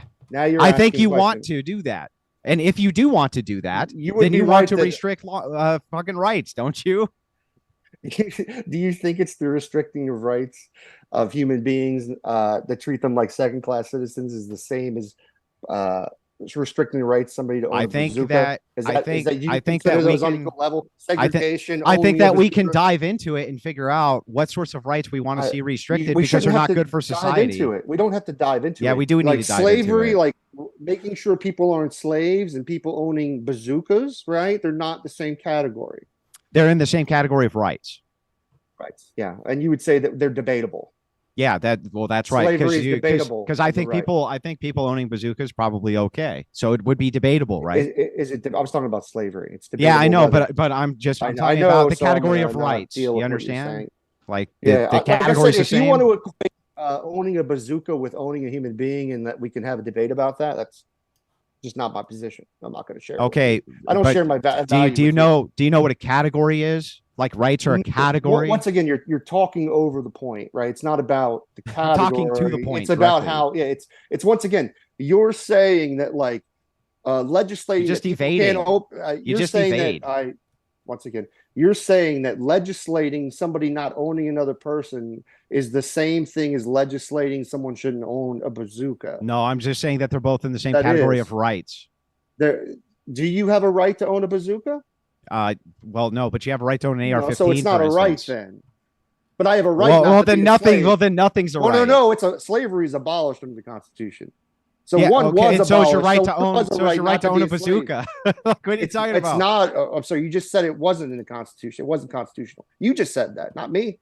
Yeah, that's my claim. My claim is that rights are limited constantly. That's the claim. Yeah, you're past the point. And so having unfettered access to rights is insane. And you would agree that that's you're true. Talking about denying human being rights. You're to think that you actually are being. Oh, really? Here, so should prisoners have guns? Is on the same thing. Should people be able to own slaves? No. Should people be able to own guns? Okay, I agree that we should limit rights. We have laws, but laws aren't necessarily rights in the same category. Okay, yes, both of these are socially constructed. Yes, both of them. Yes, and they're both based on subjective values, right? But they have different categories. So you have different categorization for human rights, or what you would consider a human right, or what you would consider a general right. So if we're talking about the Constitution, especially the Second Amendment, which would be in the Constitution, right, and let's say the 19th Amendment, which would be in the Constitution, would be under the same categorization of rights. You understand that? So you're saying that if we take away, you're attempting to talk to me like a child, like to get under my skin. It doesn't do it.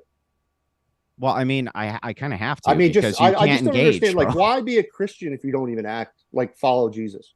You think that Christian has nothing to do with the debate? Yeah, I'm just genuinely. I'm going to genuinely give you an answer. I'm genuinely curious. People like you, moral anti-realists, who go out of. Wait a minute. You want me to answer the question? You're talking about my position. I'm asking. I'm not even talking about your position. No. You just said you're an anti-moral realist. Like that's you are. Yeah, but you just said you weren't talking about my position. I'm not talking about your position. I'm talking about who you are. Okay, so here's the question once again. And I'm trying to answer it. Why, as a Christian, do you not emulate what Jesus told you to do? First of all, I don't think that what Jesus said was be a sissy and take unfettered amounts of bullshit from fat people on the internet who are chasing you for clout. Can you define what you mean by sissy? Yes, you, a person who will not engage. That's not a definition. That's an example. Right? Yeah, a definition would be the difference between people with limited masculine qualities who act in the same way that a woman would act in any given situation. How would a woman act in that context when you're talking about? Well, they would act in a non-masculine trait of being as evasive as possible and not answering to any of the arguments. So Jesus this type of thing told you to emulate like a man, is what you're saying? That no, women aren't like Jesus. What I'm saying is that when it comes to masculinity, Christianity and masculinity have always gone hand in hand. I don't know where you get this idea. I don't know where you get that from. I don't know. Was Jesus rolling people in a temple? Was he flipping over tables? Was he whipping people? Because he did all of those things. Well, you're not God, right? What does that have to do with the price of tea in China? The way he told what does that have to do with the price of tea in secular China? Let me explain. The way he told you to act is different than how God can act. He told you to be gentle. He told you to turn the other cheek. Do you know what theosis? He told you to love your enemy. Do you know what theosis is? He told you to show kindness. Yeah, what's theosis? You to show love. What's theosis? You call names. Like, what's the point of calling me fat? Is it just to be me? It's a descriptive true statement, and you just got done saying that I need to tell the truth, so I did. I agree, Andrew. Let's say that I agree with you. I'm fat, right? Yeah. So the best Okay, Christian so thing the for me to reason- do. No, Andrew. I'm just Bro, trying to ask a question. I'm just trying to don't ask ask me questions and then not let me Andrew, answer them. I'm trying to get the question out here. So my question is, you called me that, and I'm trying to, like, was your goal to hurt my feelings? Was it to try to be mean? Like, what was the goal of stating a fact like that? So I'm going to answer your question, but you have to be quiet long enough for me to finish the answer. I'd rather okay? you just get to the actual answer instead Okay, of well, talking about the drama. Okay, and so the I'm, debate. Just answer the question instead of talking about answering. So here's the answer to the question. Very simple. You went out of your way to be as agitating and irritating as possible. That's and not so true. when I came on here, That's right, not true. because you wanted to make sure you were as irritating as possible, I've been very friendly That's to what you I meant, today. sir. I have not been rude one time to you. Bro, let me finish my answer. Okay. It's fine. You can continue to misrepresent. You've been hounding me on Twitter. I don't even know who the fuck you are, about doing this debate on Christianity, which I don't care about. I've never cared about it. Not even important to me. It's not a debate on Christianity. Remember, it's on religion. I know. So but I wanted to talk about your beliefs. Dude, you refused to do that. Let's give him 20 seconds to wrap up. Stop. Sure. Yeah, he cowered out on talking about his own beliefs. Bro, stop Skylar, let's talking. let him wrap up. Oh, okay, I'll respond mute you at this point. Yeah. Okay. So anyway, in any case, so you were just cloud hungry. You came after me as much as you could. So we got a proposition together, and here I am to do the debate. But I don't like you, and I think you're a scumbag. And so that's why I'm meansy to you, because all you did was come on here with no arguments, and you wrote a strongly worded letter to the manager. A strongly worded letter to the manager about how Christianity makes you feel bad because at some points in history they did bad things to some people. That was your whole argument. It's worthless, waste of everybody's time and energy. That's why I'm mean to you, Skylar. Yeah, I think you're mean because you enjoy it. But you can justify it however you like. The reality is, the reason why we're debating this topic about religion is because I asked you to defend your actual religious hateful beliefs about the LGBT community and gay community, but you refused to. And in fact, I had to literally get you to a point where you gave me 3 choices of what debate topic, right? And I had to select from them, right? Mm-hmm. And then when I asked, hey, can we go from, is religion good for society? I'm sorry. And I said, can we focus more on Christianity? Because that is actually your position, the Christian position. And it seems like as a Christian, you'd want to, show people how it's good for society, but you refused. You said, we have to just I did show it. I'm not done yet. I did show it. I'm not done. So once again, I asked you to debate that specific topic, right? You're talking about those things like I need clout. Sure, I get it. I don't need any clout, right? Been doing this way longer than you have.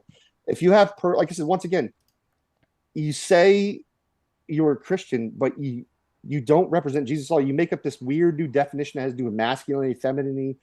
It's just this weird woman-hating thing you got in you. I don't know what happened to you, man, but God bless you. Go ahead.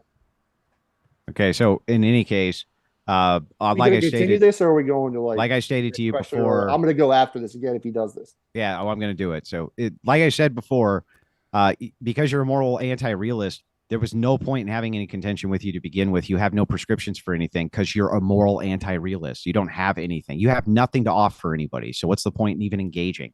The only way I was going to engage is if you had a position. Debate, and it's not worth engaging. No. I didn't say in this debate. I'm talking about the lead up to the debate. This is now the meta. You didn't know my position. Oh yeah, I did. Of course I did. How did you know my position? Because you said that you're a moral anti-realist. I did not to you. You did to James, and James DM'd me that you're a moral anti-realist. Would you like to see the DMs? Yeah, so it wasn't. That's fine. So James informed you I was anti-realist. Yeah. Okay, so it wasn't. Yeah, that makes more sense. James. Well, but you recognize we weren't debating anti-realism versus realism. Yeah, I understand that, but right. I'm giving you the sake of the debate. Yeah, and the debate you were, got destroyed. The reason I granted them is that I would imagine, as someone who believes in objective moral values, that they come from your religion, that you would feel those were a positive on society. That's why I was bringing those up. But these objective moral values you have say that women can be property and shouldn't have rights, that women are inferior to men, that men should. Where did you get the idea that I believe that women are inferior to men? By your post saying that you will not allow them to vote. That doesn't mean that they're inferior. So why would you not allow them to vote? Why would that's not my question. You need to demonstrate how they're inferior by them not voting and you don't think women are inferior to men? No. Okay, good. No. So why shouldn't they be able to vote? Because it's not a good idea. And Why? I can demonstrate this. But why isn't it a good idea? Explain Because women tend to vote for protections versus freedoms, and that that's would be your a highest negative. value. That would be an inferior thing. No, it wouldn't be inferiority. Yes, it It'd would. Be you would be saying that because of their looking at different nature, priorities. because of their nature, Mhm. who they are, they look at different priorities and they'll vote for the wrong thing. That is looking at them as inferior. No, it's not looking at them inferior. Okay, It's well, we'll let looking the at audience them. decide It's that. looking at their trends. And would you disagree that this is the trend for how women vote, or no? Well, the data is just a way of acknowledging what you're saying, right? So- You're so do you saying women are disagree that this is inferior. a No, trend? no, Let's that's let Skylar yeah, talk this time. Yeah, I agree. Like if you're saying, hey, the data shows that women will vote the wrong way because of their nature, right? All that's doing is backing your argument, which is that women are inferior to men because Okay.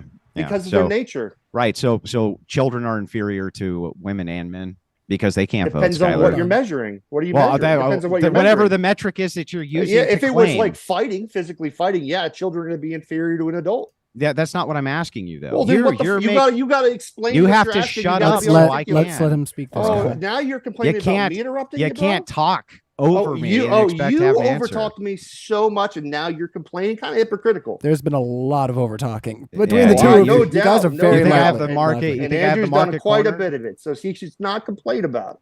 That's why I didn't want to inject every couple of seconds because I realized there was going to be quite a bit of crosstalk the way you guys were interacting right from the start. So let's try this again.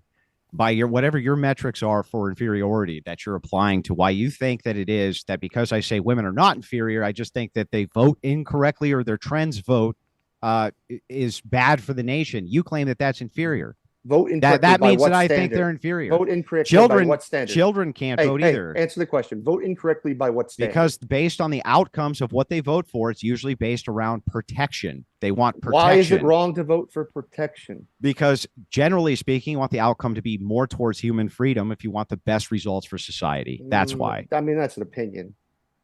Well, yeah, of course it's an opinion. Yeah, what else? What else could it be? It's your opinion. Women should you don't vote. believe in objective It's facts your or morals. opinion. What Women else should could it vote. be? It's your Kinda opinion. funny, like Women you should don't vote. talk like a moral realist. You actually talk like a moral subjectivist. All right, let's wrap up that one and get to our next question. You're 'cause the anti-realist. We have it a actually sounds like. whole lot of questions, so stop with your jabbing. These guys are really boxing on modern day debate tonight. So in defense of the gospel, $9.99. Thank you so much for your super chat. If slavery is always wrong, why didn't any atheist intellectual ever question? It wasn't until William Wilberforce, a Christian because of his faith in God, started the abolitionist movement in Britain. Thoughts, gents? Well, wait, I don't know. Which one do you want to start here? So, I guess the first part of it, if slavery is always wrong, why didn't any atheist intellectual ever question it? Well, okay, so this is simple. For the same exact reason my opponent's been arguing for rights the whole time, and then now suddenly he doesn't care about rights anymore, right? They don't have any basis. Atheists themselves, they have to simply adopt the religious format for morality. They don't really have a choice because they can't justify anything. You just say, I just think that it's true, so it's true. That's it. They have no way to justify anything. They just borrow from the religious over and over and over again. That's all that they do. Like this brand new idea in Skylar's head of equality, this is a new idea. This wasn't postulated by atheists. It's absurd. Just like the super chatter just got done explaining, hey, listen, these were Christians who went out of their way to make an abolishment of slavery, which is true. Saying, where were the atheists? Where were the atheists raging about it? They weren't anywhere. They weren't anywhere, and they never have been. They don't have their own moral conceptions. That's a brand new thing. It's not historically accurate. Yeah, I mean, listen, you can claim that atheists borrow morals from Christianity. You guys borrow them from not Bronze Age. Ancient Samaria is basically what you guys borrow your moral values from. Maybe based on the biblical text. Yeah. So what? You see, when you interrupt me, it kind of helps you miss the point, right? Because you're not listening and trying to understand what I'm saying to you. You just ramble, dude. And then I just want you to get right to the point. Just make ad hominems and you're just rambling, yeah. Like you're not really in an intellectual debate. You're just more into shit talking, is what it seems like. Well, Nope. you're not Is anybody that true? who's Do you worth really prefer shit talking over actually in a to lot? people like you. You're not worth debating. You're just some scumbag, right? You're just Well, some let's scumbag. without Yeah. hyperanalyzing each other here, let's continue on with our questions and try to keep it relevant for the sake of our I audience. I mean, it does show you once again. I'll go back to the keep it on topic, that this is the kind of hatred that comes from religion and anger that comes from it, right? This toxicity comes from religion. That's why you get places like the Westboro Baptist Church. You get awful people who are Calvinists who believe God ordains uh, child molestation and all these kind of things. So yeah, I mean, I just once again just on you can just see how people act that are religious like Andrew, and this should tell you all about the dangers of religion. All right. Any thoughts, Andrew, before we go to the next question? Yeah, and if you want to see what a feminized society looks like with overly whiny bitches, look no further than my opponent, who just literally took this entire debate to make sure Irony that is he that you're wrote the an one who bitched half elongated the letter debate. to the manager. You That's literally it. just bitched half the debate. That's the irony of what you're saying right now. Let's try You're to the move on hypocrite. and You get literally this. just bitched half the debate about me. You made personal attacks. All right. Like, Once again, we're going to try not to do God, any man, I don't know where you meta-analysis of learned the to debate debate. at. If you guys want to do like a debate after show and kind of hyper-analyze what was discussed here tonight, you feel welcome. And while I say that, Hannah or Surgeon or any of our Discord members that are in the live chat right now, if you could link our Discord, because I'm going to be hanging out in the religion VC after this, where we'll have a little powwow about this whole conversation probably. So if you're not a part of the Modern Day Discord, hopefully somebody will tag it in there. So let's continue on. Hughes Rich Purnell, $4.99. Thank you so much. For Skylar, do you think America would be better off if the founding fathers didn't use religion to escape tyranny and promote independence? Read that one more time for me. I'm sorry. Okay. I found it. Yep. That's all right. Do you think America would be better off if the founding fathers didn't use religion to escape tyranny and promote independence? I don't know. It's a good question. I don't know if America would be better off. I don't know if I have enough information to make a judgment on that. I will say that a lot of the founding fathers were deists and didn't share some of these wild religious beliefs about that some of the Christians or Muslims or any of the other major religions believe in. But yeah, that's all I have to say. All right. Any thoughts on the other side? Yeah, so most of the founders, in fact, were not deists. There was thousands of contributors to the U.S. Constitution, not just the people who ended up eventually signing it. That's one. And two, of course, you wouldn't even have a nation if it wasn't for Anglicans escaping from persecution. So I would say that's pretty pivotal, to be honest with you. I don't know how my opponent needed more information for that, but yeah, that was pivotal. All righty. Well, let's continue on. And it looks like Skylar's taking... Oh, he's back. There he is. So... Yeah, I have a last statement about something. Was we going to ask? No, it's all good. We'll continue on with our super chats and keep them coming in, everybody. We'll keep this rolling as you keep the questions coming. And remember to hit the like if you like what we're doing.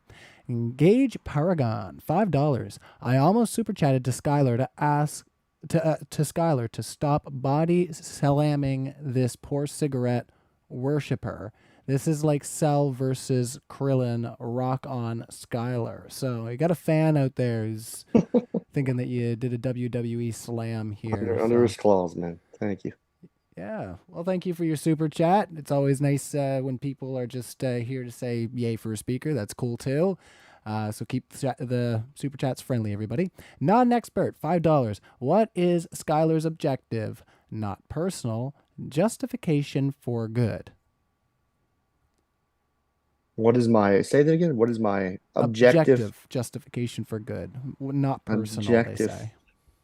For good. Justification for what good? Good, the general idea of what good is that what they're asking? I don't know. I think so. Yeah. What is Skylar's objective justification for good? Well, good things, I think is what they mean. I don't know. Yeah, I don't know what that would mean. I don't know what they want me to show or demonstrate, or there are the positions we were arguing today. No, I really, I don't really know how I would explain that for them. All right. Well, let's continue on there. And to answer that question, he doesn't have one. That's why he evaded the question, just like he evades all questions. Would you like to ask the question in a different way? Go ahead. Yeah, he wants to know what your justification is for morality. Oh, so what my justification for morality is? Yeah. I don't justify morality. Right. So you don't have one. No. I have a moral system. I just don't. You have I don't no try to justification for morality. Well, that's a claim. That's what you just said. No. I said I don't justify my morality. I don't try to justify morality. So then you don't have a justification for morality. That doesn't follow. I could have a justification. It doesn't. Well, what is it? I don't try to justify it to people. Why would I don't have one? Are you saying demonstrate it? Is that what you mean by justify it? Like show it to be the case? What are you trying? He asked, can you justify your morality? You said, I don't justify morality. Standard? So therefore, you don't have justification for morality. What would I justify my morality? You need to listen. I just explained this, man. There's nothing. No. That's not what you just said. That's what I just said. I just explained it. Justify it by what standard? Who cares the standard? He asked you to. That's the point. He asked you if you have a justification. You said no. You said no. That says it all. Okay. Who cares what the standard is when you're asking to judge? It's like who cares what the facts are when you're using the data to find out what the facts are. It's an entailment, dude. If you say I don't have one, you don't have one. Simple. I know that's not what that means. That's what that means. So you need to learn a little philosophy. I promise you, philosophically, if you say I don't X, you can promise me all you want. Your promises mean shit to me. Yeah, so philosophy 101. Never answer questions, completely divert, reason to listen. Run away from your own Let's positions. Continue on, fellas. Just say promise me is not an argument, man. Let's continue on. We got lots of super chats. Keep them pouring in, everybody. We are getting into some juicy stuff here tonight. Kraken's Call, $5.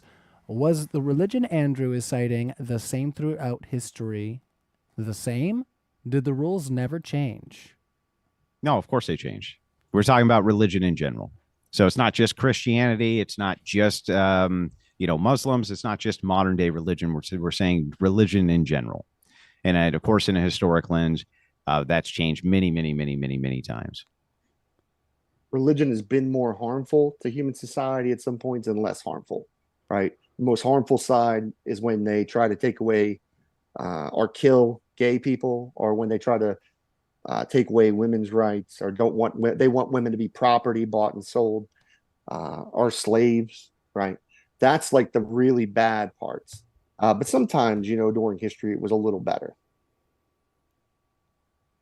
All right. Well, now seems like a good place to cut that one there, and we'll continue on.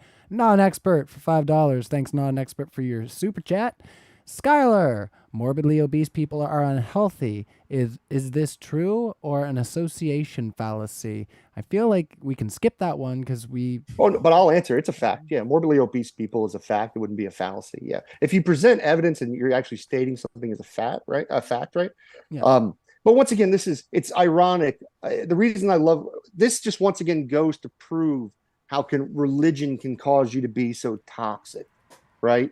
Like to where you just focus on people's looks. You're no longer about arguing ideas or arguing differences or coming to understandings. It's just an anger and hatred towards the other side, to where now it's perfectly moral okay for you just to talk about someone's appearance. So that's more the dangers of religion. Yeah, why would that be bad? Talk about someone's appearance. Well, you don't have to think it's bad. That's the point. You don't think it's bad. Yeah, why would it be bad though? Because you just said it was bad. You don't believe it's bad, or you? No, I asked you a question. No, I know, but I'm not going to argue with you something that you don't. If you agree with you me, just said it. You just said it. I know. That's not what we're arguing about. Smile. Listen to what I'm saying to you. Okay, I'll listen. You disagree that it is immoral? Why would you ask me a question? Because you're asking me about morals. I'm asking you a question because you made this statement. It's bad. Oh, Jesus! You dodge questions over and over. Let's let you. Let's let Skylar ask his question, and we're gonna try to focus on that. So, Skylar, can you ask your question, and then we'll kick it over to Andrew to answer. I don't even remember where we were at, to be honest with you. He keeps jumping in so much and can't stay on point. Oh, okay. You want to ask the question again, Daniel? Go ahead. I'll let him ask me the question. All right, seems we've all That's on you. Okay, we're Andrew, all not running me. on a blank here. That's fine. Running on a blank for what? I don't Were know you- if was we he I was asking me allowing you something? to. I was allowing you to ask the next. Oh question. yeah. So this was simple. So you said that making fun of someone's appearance is bad, and I'm asking you why it's bad.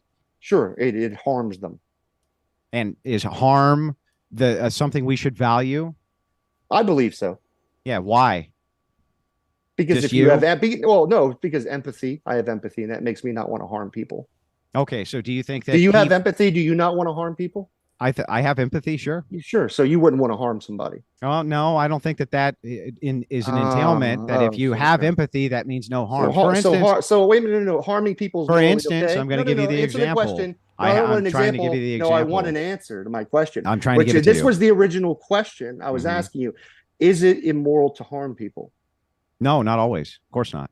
No. Is it immoral to harm people by verbally calling them names? No, not always. No. Of course not. Okay. Yeah, this just shows you what you value. And Do you know what not religion is always means? Do you know what not done. always means? No, I get it. Yeah. What does not But always mean? Can you tell me? not all the time. Yeah, not all the time. So Yeah, sometimes we really it's need to go okay. through that little back and forth. So sometimes it would be okay then, This right? is part of the Andrew.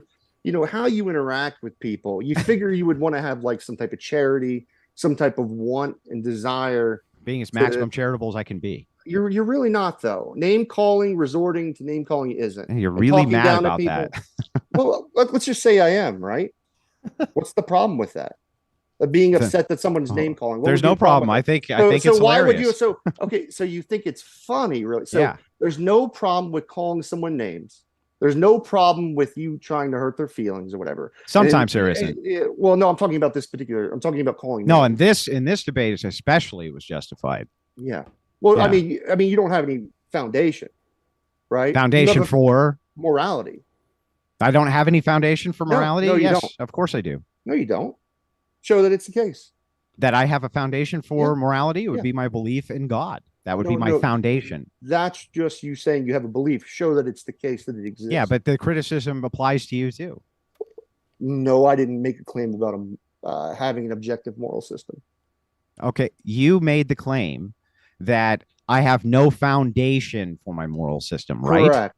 Okay, Right. so if I Because say the God God, of the Bible Let's isn't let real. Andrew Okay. speak there. so then if I say my foundation is God, then I've just demonstrated I have a foundation. Now you can disagree. See, this is philosophy 101. Hang I'm on, sorry. let me I should finish. say imaginary. Hold on, foundation is Skylar. what I should say if you'd Let me like that. finish.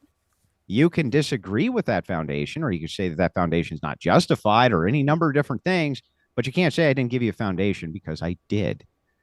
No. What I meant is you don't have a real foundation. It's an imaginary one you created. Well, you don't have any head. foundation, so there's that. Well, that would be. You don't even kinda believe like, in a foundation. You don't you believe in see, anything but because you're a that's nihilist. not really dealing with what I just said, and I'm not a nihilist actually. So not the case.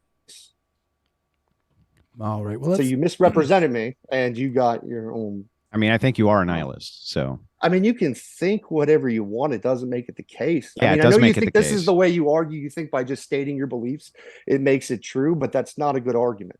I mean, so you say that you're not a nihilist. Do you think that there's any such thing as truth whatsoever? That you Yes. could actually know truth? Sure, I know Yeah. I'm not the Christian God. Okay, how do you know that? Well, by definition, if I were the Christian God, I'd know it.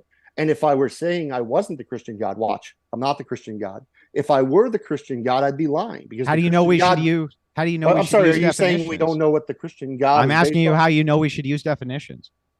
What How does do you that know have that? to- So are we moving it to talking about? Well, if I'm we just should use asking you- definitions? No, you're not I'm just asking you if you You're can moving claim the for objective- conversation to a weird place. I'm about asking whether if you we can should know. use definitions. I'm asking if you can know knowledge. Can you know things? And I just gave you an example of one, and you Mhm. agreed. Yeah, but in previous videos that you've made, you've said that there's Oh, always no, a threshold previous where you videos, can't previous videos. truly know. I just showed you Yeah, that but I have knowledge. so then were you lying then I or just lying now? demonstrated it. I just Were you lying demonstrated. then I just or did- lying now? I don't agree with your representation of my older videos. Well, I that's think what you're you being said. dishonest. You said I you think can't I know just for did- sure Andrew, That's speak what for a you're. second. Hold on, no.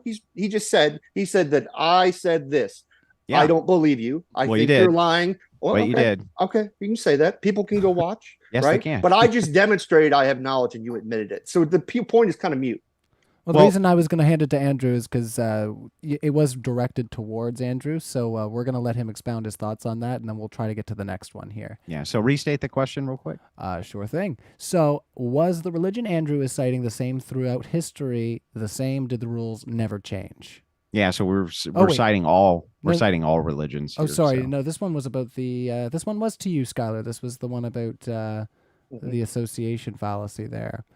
So yeah, let's just try to move on from there then, I guess. Okay. Angie Bangi, $5 Canadian. To Skylar, what is it about homosexuality that it deserves respect? How are men equal to women? Imagine we rephrase this question, right, and said, what is it about being black that makes a human being, a black person, able to be respectable? Or we just change it. What about being a woman makes a human being respectable? This is a silly question, right? Gay people are just you're interrupting the middle of my sentence, man. You won't hear the answer if you interrupt it. You're not going to give an just answer. Keep going. You're just going to prattle. Yeah. So this is so I was just saying, yeah. So what's wrong? Gay people are just people who have a sexual attraction to the same sex. That's it. It's the only thing different between them and any other human being. And thinking that you're going to put them in jail or prison or execute them because of religion tells you so is pure insanity, and that's the problem I have with it. Over to you, Andrew. Yeah, so I mean that wasn't really an answer for why. It's just he just kind of reasserted that think bad because think bad. That's it. I guess he doesn't think it's bad to throw gay people in prison. It's not. Yeah, I guess you should make an argument. Do you think it would be immoral to throw? Don't ask me questions. Answer the question for once. I already answered the question. You didn't. You just said think bad because think bad. Give it a real answer. Actually answer it. I said it's immoral because it harms them. So you're utilitarian? No. That's what you believe. You said I didn't answer the question. You said I didn't answer the question. Okay. Well, then homosexuality. You got to keep up with what I'm saying. Homosexuality also. Let's you didn't answer it, dude. Well, this is a two-part question. So, Skylar, 15 seconds. What is it about homosexuality that it deserves respect? So if you could sum up your idea in like 15 seconds, and then Andrew will kick it over. Yeah. The easiest thing is that because homosexuals are human beings, you should show them respect and kindness and do the thing Jesus told you to do. Let me give you a positive about religion. Do the thing Jesus told you to be kind to people, gentle, soft-spoken, love them, love your enemy. Yeah, it'll be better for society. Okay. Did you want to move to the second part of the question, or did you have thoughts, Andrew? Yeah, so I would claim the opposite. I would say that people's sexuality doesn't entitle them to any sort of respect or anything like that whatsoever. I think that rather we should have some sort of set of values outside of the action of sexual intercourse to give people any sort of protections for anything. I think it's kind of absurd to value a person just based on their sexual selection. That seems stupid to me, whether they're straight, gay, or whatever.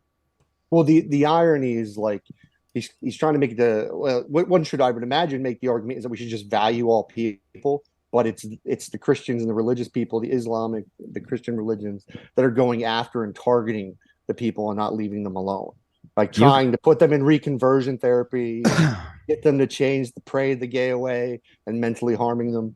Yeah, so but there's good reasons behind those things. Yeah, I know you probably believe there's good reasons for gay conversion therapy. There is good reasons for it. Yeah. Yes. Yeah. Because you believe fundamentally being gay is there's something wrong with you. Well, I mean, it was classified as a mental illness forever and ever. But by aside from people, that, right? People who had Christian first of all, what happened, and I can give you the former president of the APA saying this on record. Was he a Christian? No, he wasn't. And he claimed 100% that the APA had been infested with homosexual advocates. And that's the reason that they declassified it. What? Yeah. What are you saying is the negative thing? I'm trying to understand what's the bad. What is it that I just responded to what you said. You're just saying there was advocates, but I'm trying to ask, what is the bad thing that gay people do in your mind? What is it that's wrong about being gay? I said that there's good reasons for you to have conversion therapy. Didn't make a claim on bad, good, or otherwise. I mean, you would Why would you want to convert somebody if they maybe if if they're just perhaps they could even be more well adjusted in society if they weren't homosexuals. Maybe so. Do For you instance, think you can I can change give you the somebody's hypothetical. sexuality? Do you think Let me you give can you the change- hypothetical. No. Do you think you could change somebody's sexuality through conversion therapy? You have to let me explain. No, the I know you don't position. want. You're going to dodge that question. I'm not right? going to dodge anything. Well, I'll ask answer just it. a yes or no real I'll quick. answer it. I Do think you that think yes, you gay can yes, of course. Okay. It's been There you done. go. It's No, been it's done. not. Have you ever heard? Yes, you need to look. You at have you have people that Look claim that at they've the- been converted. That's what you got Let's at let best. Andrew respond. If you look at the MK Ultra experiments, which have all been publicly released, you will find that the CIA and the NSA and many of the other intel agencies have done massive experiments on changing people's sexuality with significant success rates. Okay. Look it up yourself. Yeah, look it up yourself. I mean, listen. No, I'm not. I'm just looking at the chat. No, I just think once again, this is the dangers of religion, to where you start thinking that things, unscientific things like conversion therapy, praying the gay away is going to change somebody's sexuality.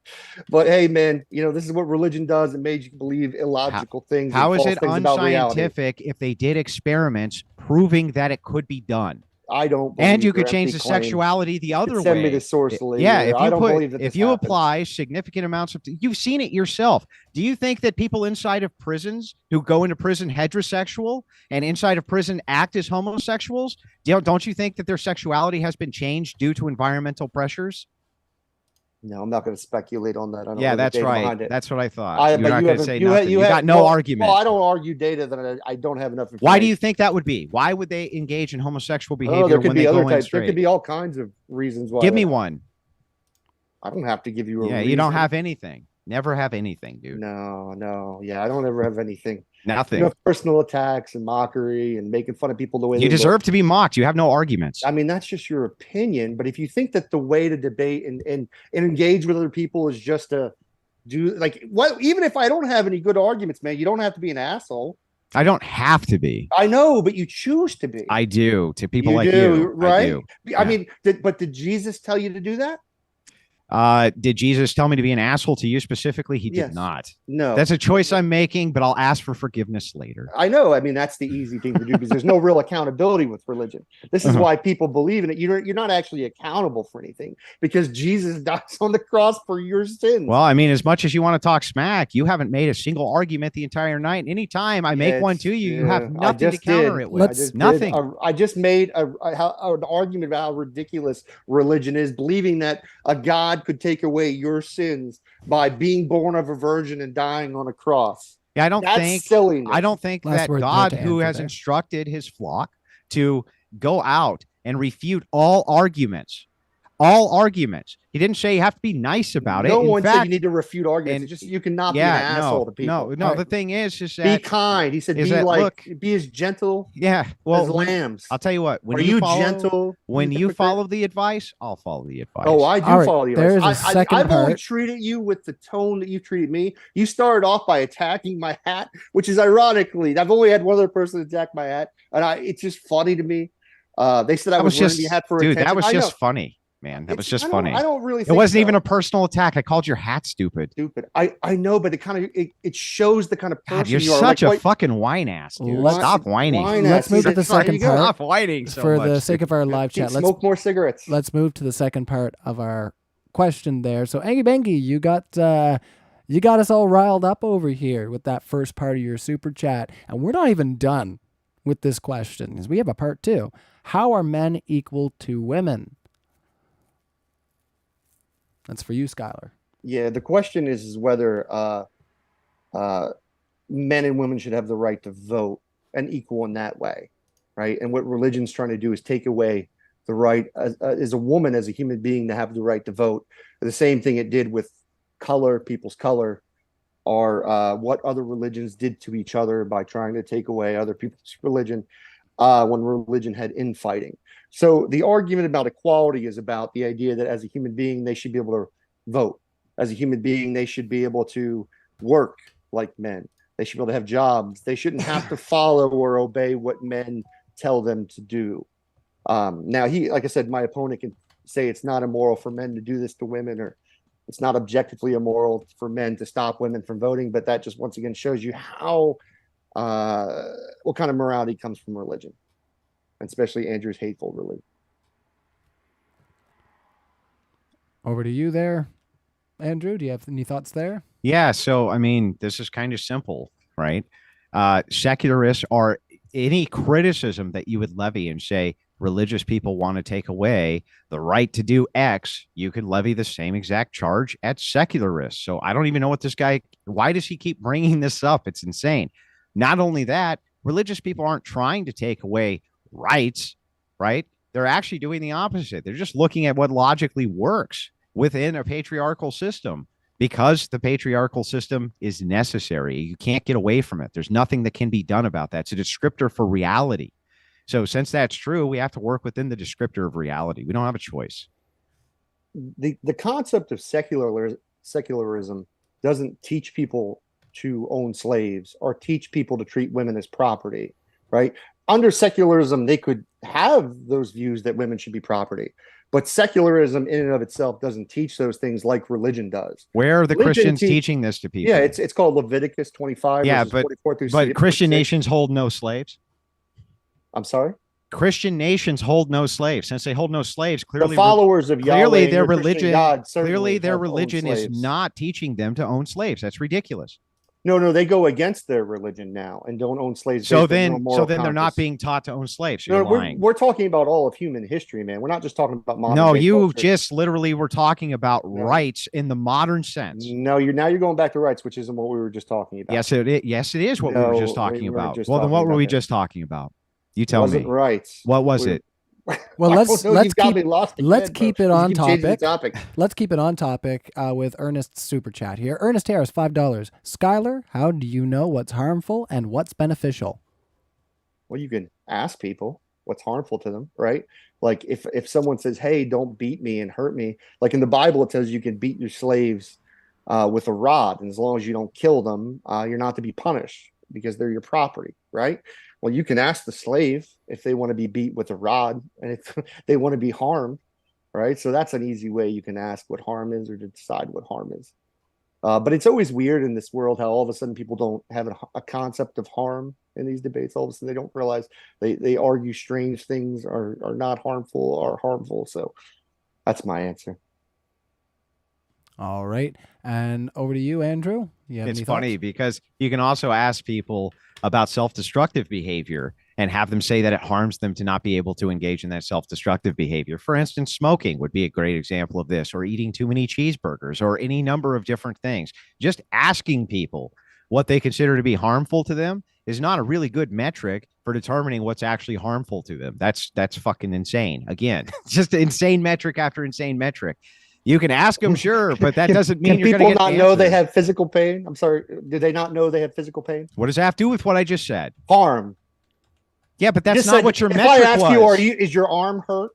Yeah, but that wasn't your that's metric. Harm. No, you said your metric was just beating somebody with a rod was my metric. That was my example. No, that is you said harm. you can ask a slave. Skylar, let's let Andrew. No, because he's misread. And I'll give the proper thing of what I said. Right. He's just trying to reword what I said. What I said was, under Christianity, what it teaches you, you can beat your slave with a rod. And someone asked, and I said, that's harmful to them. Someone asked, hey, how is that harmful? Well, you can ask the slave if it hurts them through pain. And he's pretending like somehow, like you can't ask somebody to tell them what's harmful. They're like, you can totally articulate what's harmful to somebody. That's just ridiculous. You can also totally articulate things which aren't harmful to you whatsoever and consider them to be harmful, and vice versa. That's the whole problem with having the just a subjective metric. You have to have something that's concise. That's one. And two, when you're talking about an issue like slavery, for instance, you keep on saying Christianity teaches you to own slaves. Where's all the slave owning Christians? Show them to me. Where are they? Look at the majority of history. I asked now, where are they? Are there any right now? Does that mean that the majority of Christians didn't own slaves before? It means that right now. Is that your argument that now things are better? Therefore, the majority. You claim now they're being taught. Hold on. Let's just kind of speak for a moment. No. This is a great overall point, right? What Andrew's trying to argue is that right now it's good, right? But we're having a talk about whether religion is good for society overall. And if we look throughout history, most of history is Christians owning slaves. right? So most of religion throughout history has been slavery associated, just because right now people had some type of morals that are opposed to the Bible. The Bible doesn't tell you can't own slaves. It tells you can own slaves. So let's not get it twisted there, Andrew. So first, there's two problems. Most of history is everybody owning slaves, not just Christians. That's absurd. And then secondly, he keeps on saying he asserts again and again and again, hey, guess what? Christianity, the reason it's bad is because it teaches people that they can own slaves. It's like, where's all the Christian slave owners then? And he says, well, they're not anywhere now. So then I guess now Christians it's the majority of you. It's the majority of the Christian history. It's the majority of Christians in history. No, it's not. No. Okay. When did slavery stop? Inside of which demographic? Where? Let's say the United States. Well, inside of the United States, slavery was officially abolished in the 1700s globally. And then in the late 1800s. I'm asking the United States. I just said that. Okay, so before it was abolished, you said how long was there slavery? Stop! I'm trying to answer. I'm asking you how long was there slavery in the United States? You have to stop talking. Let's let Andrew. No, you're getting away from my point, and I think you know what's happening. And you're dodging. We need to pass it over. When you want me to answer, are you upset by me interrupting you? Should I? Whenever you want. Hold on. So you're interrupting me right now, Skylar. So I have to put you on mute. I'm sorry, buddy. Yeah, if you don't feel like he's answering your question in a way that's convincing, you can let him know that once he's done speaking. I'm sorry, but we do want to try to keep this rolling along. So if you want to restate your question, Skylar, there, and then we want to hand it over to Andrew and let him answer the question. Okay? Yeah. Is it morally wrong to interrupt people? No. Okay. But we will mitigate it on this show as much as we can. I'm sorry to say. There's been a lot of crosstalk throughout the debate, but we're trying to limit how much I've been kind of involved here because I want to make sure that your guys are the voices that are getting heard majoritively here. So let's continue on with the super chats. Sunanim, $2. Thanks for being back, Sunanim, in the live chat. Skylar, don't agree with you, but girly men always win. Girly men. I like the derogatory word towards men is to call them girly. Because as if being a girl is a bad thing, I think it's funny. But it's just another negative example of what religion does to human beings. It makes them think less of women. Oh, no, it just makes us think less of feminine men. But the reason that you're calling them feminine men is because they're like women. That's right. That's the problem. Because they're not supposed to be women. They're not interchangeable widgets. Yeah, but they're not women. You're just calling them right. feminine. They're not women. That's the whole point. But how do you come up with this idea there's a certain way women are to act? Well, there are certain biological markers which influence this, which would include hormones and everything else, which is why we have the trend of how they act. You don't think like male aggression would be a negative over woman hormones? Yeah, that's why religion teaches temperance. We understand that men have trouble with aggression. Sorry. Because I'm just thinking like you don't practice it at all, right? I've used the exact form of aggression, which has been useful for the debate. Nothing more. All right, let's continue on with our super chats there. So somebody has a question for you, Andrew. Michael, the Canadian atheist, $5. Huzzah! More Canadians in the live chat tonight. Andrew fails his Christian obligation under 1 Peter 3:15. What is 1 Peter 3:15? Do you guys know? I'm looking it up now. I can get that one for you if you want. All right, so 1 Peter 3:15. But in your hearts set apart Christ as Lord. Always be prepared to give an answer to everyone who asks you to give reason for the hope that you have, but do this with gentleness and respect. Okay. So they're saying that you failed your Christian. Well, that's nice. We don't have contextualization for this exact passage. So you disagree with that? I said we don't have contextualization. No. I'm asking, do you agree? I disagree that we have contextualization. Yeah. Okay. That's a dodge. Well, I would have to have the contextualization. I mean, if it's that hard to understand what's right and wrong within your religion, where you have to go back to a book written by people thousands of years ago to know what's right or wrong, that should tell you more about why. Yeah. Well, I guess is that a criticism you would levy towards mathematics? Mathematics isn't a religion. Yeah, but is it a criticism Based you on would levy? facts. It's You based would on levy facts towards of mathematics that reality. you have to No. go Hold on, back to Andrew, a speak, please. thousand-year-old principles in order to currently understand math. Is Yeah, that would you levy the same criticism? Because no, it because seems absurd. math is based on facts and reality. Religion is made on imagination and make believe. Really? So you're saying that theology is not a legitimate branch of philosophy, just like mathematics? No, I said religions are bullshit and their imagination. Oh, Your right. beliefs, Okay. your So, Christian, Islam, whatever religion you want to put in well, spot, is show me bullshit. math. Where does it exist? What does this have to do with Well, you just religion said and it's you society? just said it's I know you love imaginary, to right? just keep changing the topic to something that's not related to We're Christianity, on the religion, and topic now. society. It has nothing to do with We're mathematics. on the topic. Where's math? Math Show and me where religion, math it's a is. category here. It's not even the same thing. Let's continue on. Since this is It's the same Math isn't a application of religion. logic applied, regardless. We're, It doesn't we're have not to be the we're same not category. having we're not having a logic debate on the epistemology or where logic comes from or any of these things. We were having a debate on whether religion's better for society. Yeah, I That's get the it. But topic. if you bring up a criticism, then I'm going What to was counter my the criticism of it? Your criticism was that I had to appeal to a 1,000-year-old book. My criticism to you is you have to do the same thing for No, many it of the was principles that you resound see, around. that's the problem. You thought it was about the age, and it's about the imagination. That was your criticism, so I responded to the well, criticism. yeah, but the imagination of those people was the point. Well, I mean, now later you give a qualifier, right? No, that's what I said. I originally No, it's not said what you said. I said the imagination of Bronze Age, or I'm sorry, ancient Sumerian people. That was way earlier, dude. That's so you just forgot what I said earlier. Yeah, Okay. 15 minutes ago. It doesn't have any Yeah, application to what you're man. saying I mean, now. you it seems like you have you talk about manliness, but you have no sense of owning anything as a man. You just make excuses and you bitch about why other people are wrong or why You're still whining, dude. All right, You're well, this still question- whining. That's what I'm saying. This As a question man, was I don't have to Stop accuse you of whining. Stop whining. Well, this Yeah, is actually more of an exactly. accusation from Michael here, accusing you of failing your Christian obligations. So you heard it here, Michael. You heard it here first. We're going to continue on with our super chats there. Pseudonym, $5. This one's for you, Andrew. Aren't Christians supposed to hate vaccines, medicine, etc., because the Holy Spirit saves you? Are these types of Christians wrong or ignorant? Are you secular? Well, this is something which moves into Protestantism. And no, medicine has not been traditionally rejected by the Orthodox Church.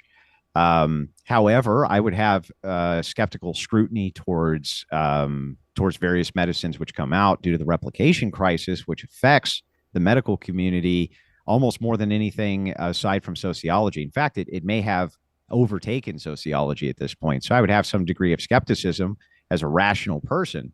But to say that Christianity and medicine are somehow contrary to each other because you have a few minute cases of people who reject medicine based on their religion's absurd. Yeah, I mean, this is just an outcome of religion. Once again, when you believe in things that aren't true, you're able to fill in gaps with whatever your imagination can create, whether it being anti-science, anti-vaccine, anti-human rights. It's funny too, when we talk about religion, we talk about something like slavery. I mean, there's more slavery today that's still supported in Islam than there was, actually, because Andrew was trying to make the point, there's less slavery today, but actually religion, there's more slavery than there ever was on earth today. And that's deeply rooted into the Abrahamic religions and what God told you could own. So that's all I have to say about that. All right. Closing thoughts on that one, Andrew, where it was for you? Yeah, it's more incoherent babbling. So what was stated, and you can rewind the tape again, see, is the claim of Christians owning slaves. That was the claim, not whether or not other religions in modernity. And this would have been a good point. I was actually ready for him to bring this up, that Muslims do have an overage of slaves so that we could get into that topic. But we never actually got into basically anything about religion and society because we can't even answer basic points. About? Isn't this the whining you were No, just this is about? me giving. This is whining, me explaining. Right? This is whining, right? No, this is you whining. Now, oh no! I'm just pointing out. You're still whining. You are still whining. Well, we're letting Andrew close the question there.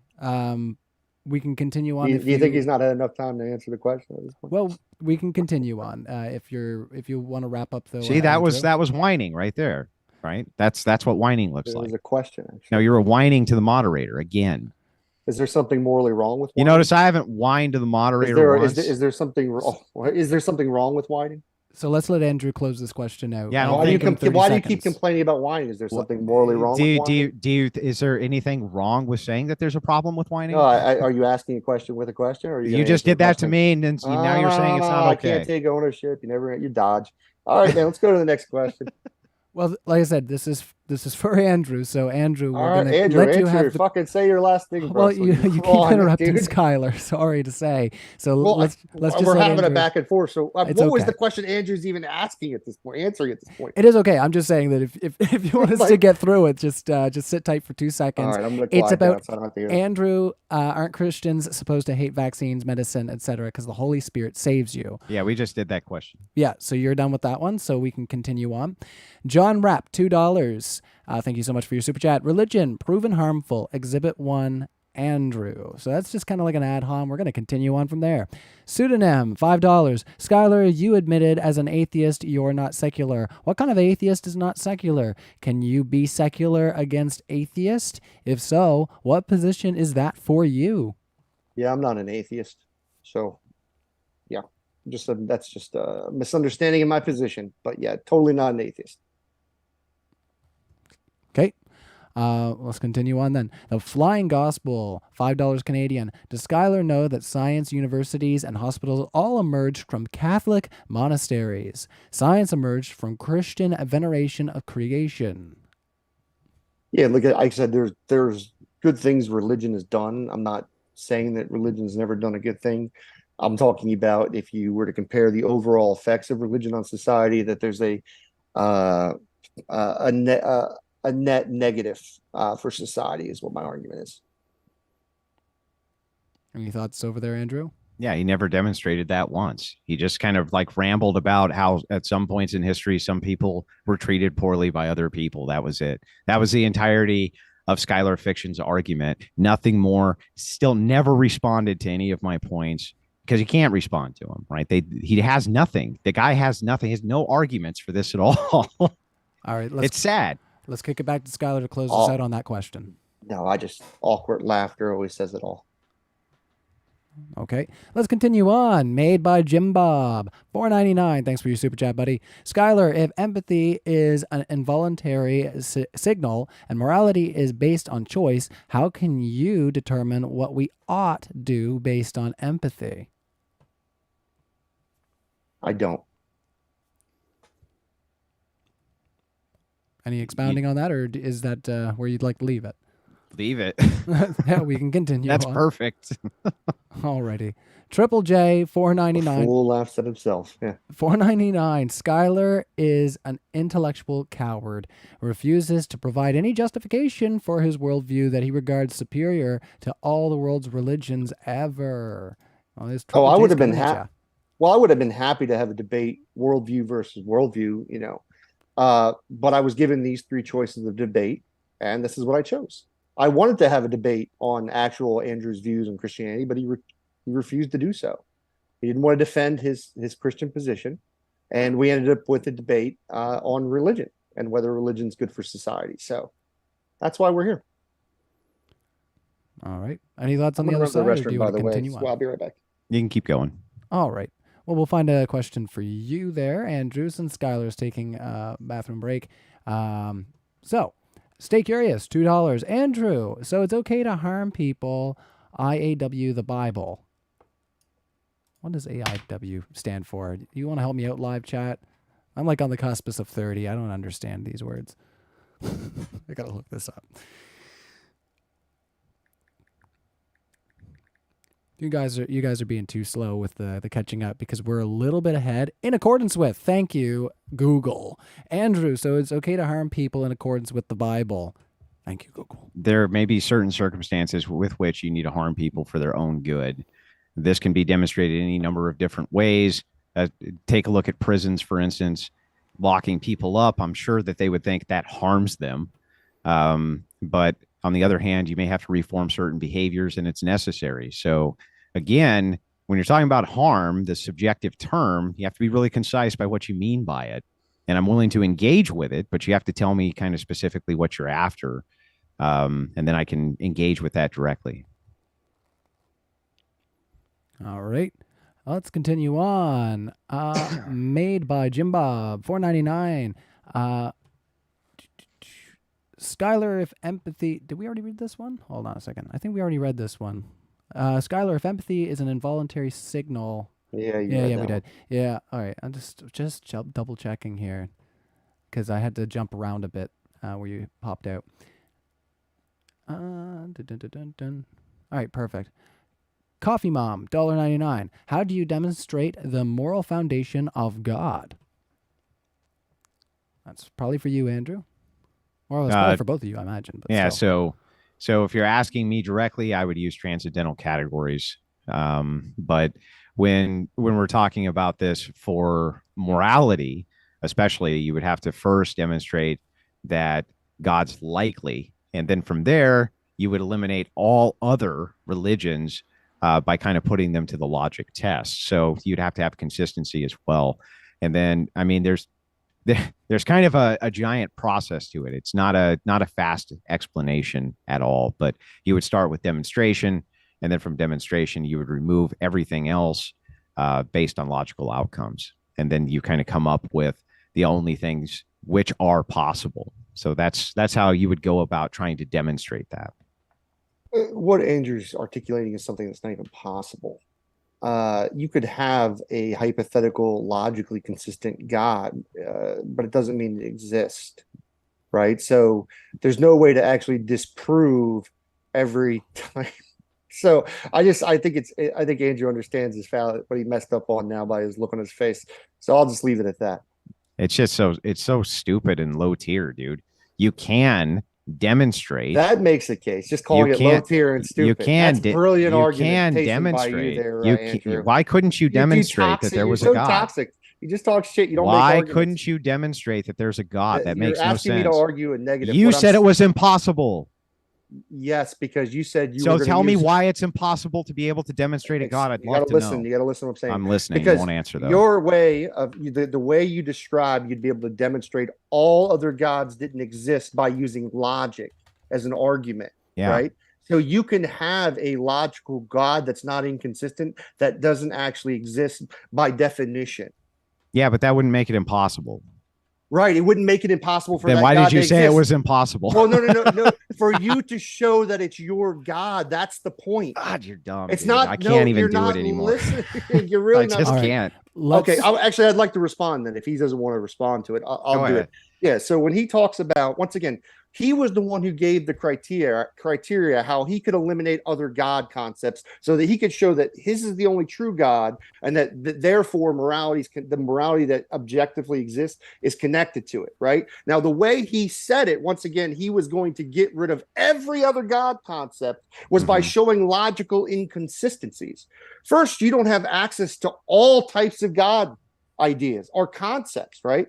And just because someone could come up with a concept of a God that's logically consistent doesn't make it mean that it wouldn't that it means it exists. So so if something's logically consistent, could possibly exist, you couldn't disprove it. So then it's possible.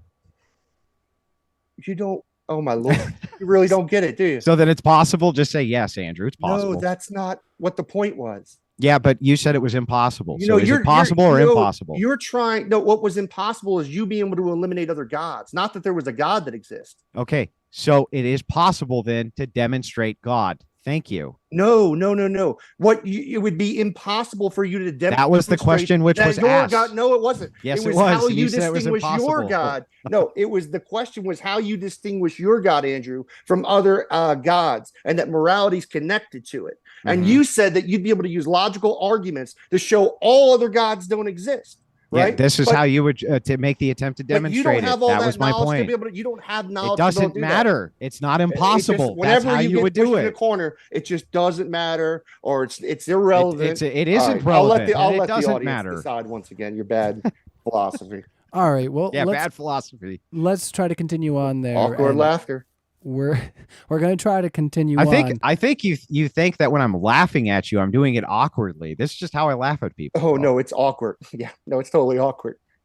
So yeah, let's not make it awkward right now. I'm trying to read Brian Stevens' question Too here. Late. Oh, you've done it. Oh, it's all messed up. My train of thought. No, it's fine. It's fine, Skylar. You're okay. Everybody's doing fine. We're having a good time Except over for here. Andrew, who made things really awkward. We are debating tonight, is society better off with religion? And Brian Stevens, who's been a member for 23 months, has put in his question, and we're going to read it. Can Andrew give the name and a direct quote for APA? Now, I looked that up, and I think it's American the American Psychological Association. I'd have to look up the I don't remember the APA president's name, but he was referencing the 1970s at the time when he was president, I believe. And he went through kind of the litany. It's the video is roughly 15 minutes or so, where he talks about conversion therapy and how it was highly successful, at least in the beginning trials, but that these different organizations came in and began to take over the internalized or the internal functions of the APA. So I'd have to look up the guy's name. I don't remember it off the top of my head. Are you saying it was successful in the 70s? When was the time period this program was successful? I believe he referenced it as the 70s was when they started. Yeah. Do you know what they did to get the gay out? Basically, like what kind of techniques did they use for the conversion therapy? Yeah. Yeah, well, it varied. Sometimes they used secular methods and sometimes they used religious methodology. But he said that there was great success and at least it was very promising at first. But what's this like? What do you say they use religion? What do they use? Like how do they do it? They would probably use different forms of counseling, various forms of behavior control, various affirmations, things like that. How is that like? But from religion, how would you use religion to have behavior control? Because religion utilizes affirmations. So affirmations can be very helpful to people.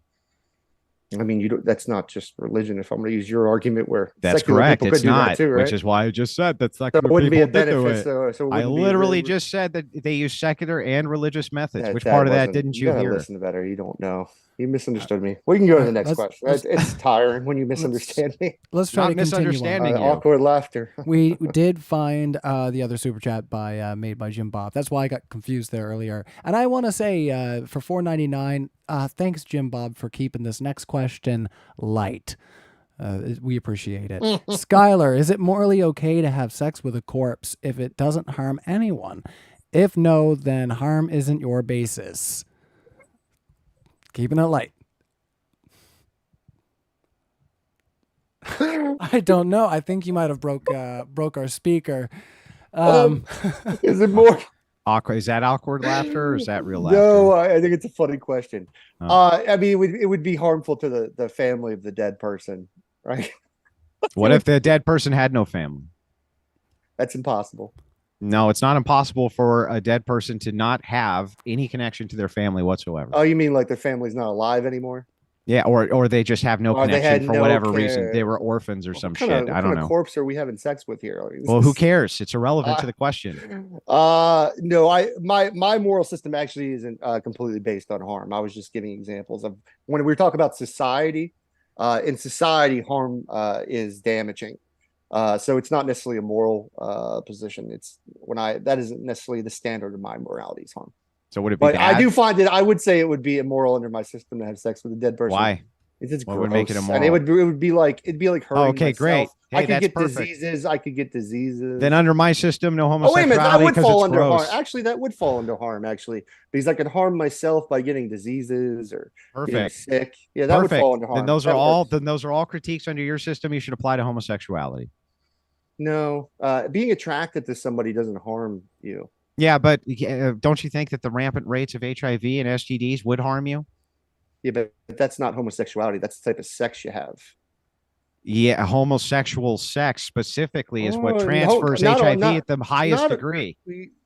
Well, anal sex does, but not all homosexuals have anal sex. Bro. It doesn't matter if all of them does do. Because anal sex is but not all sex with the dead body is going to contract the disease, right? You know, straight people have anal sex too, and it would be just as high the rates of chance of getting. They're not.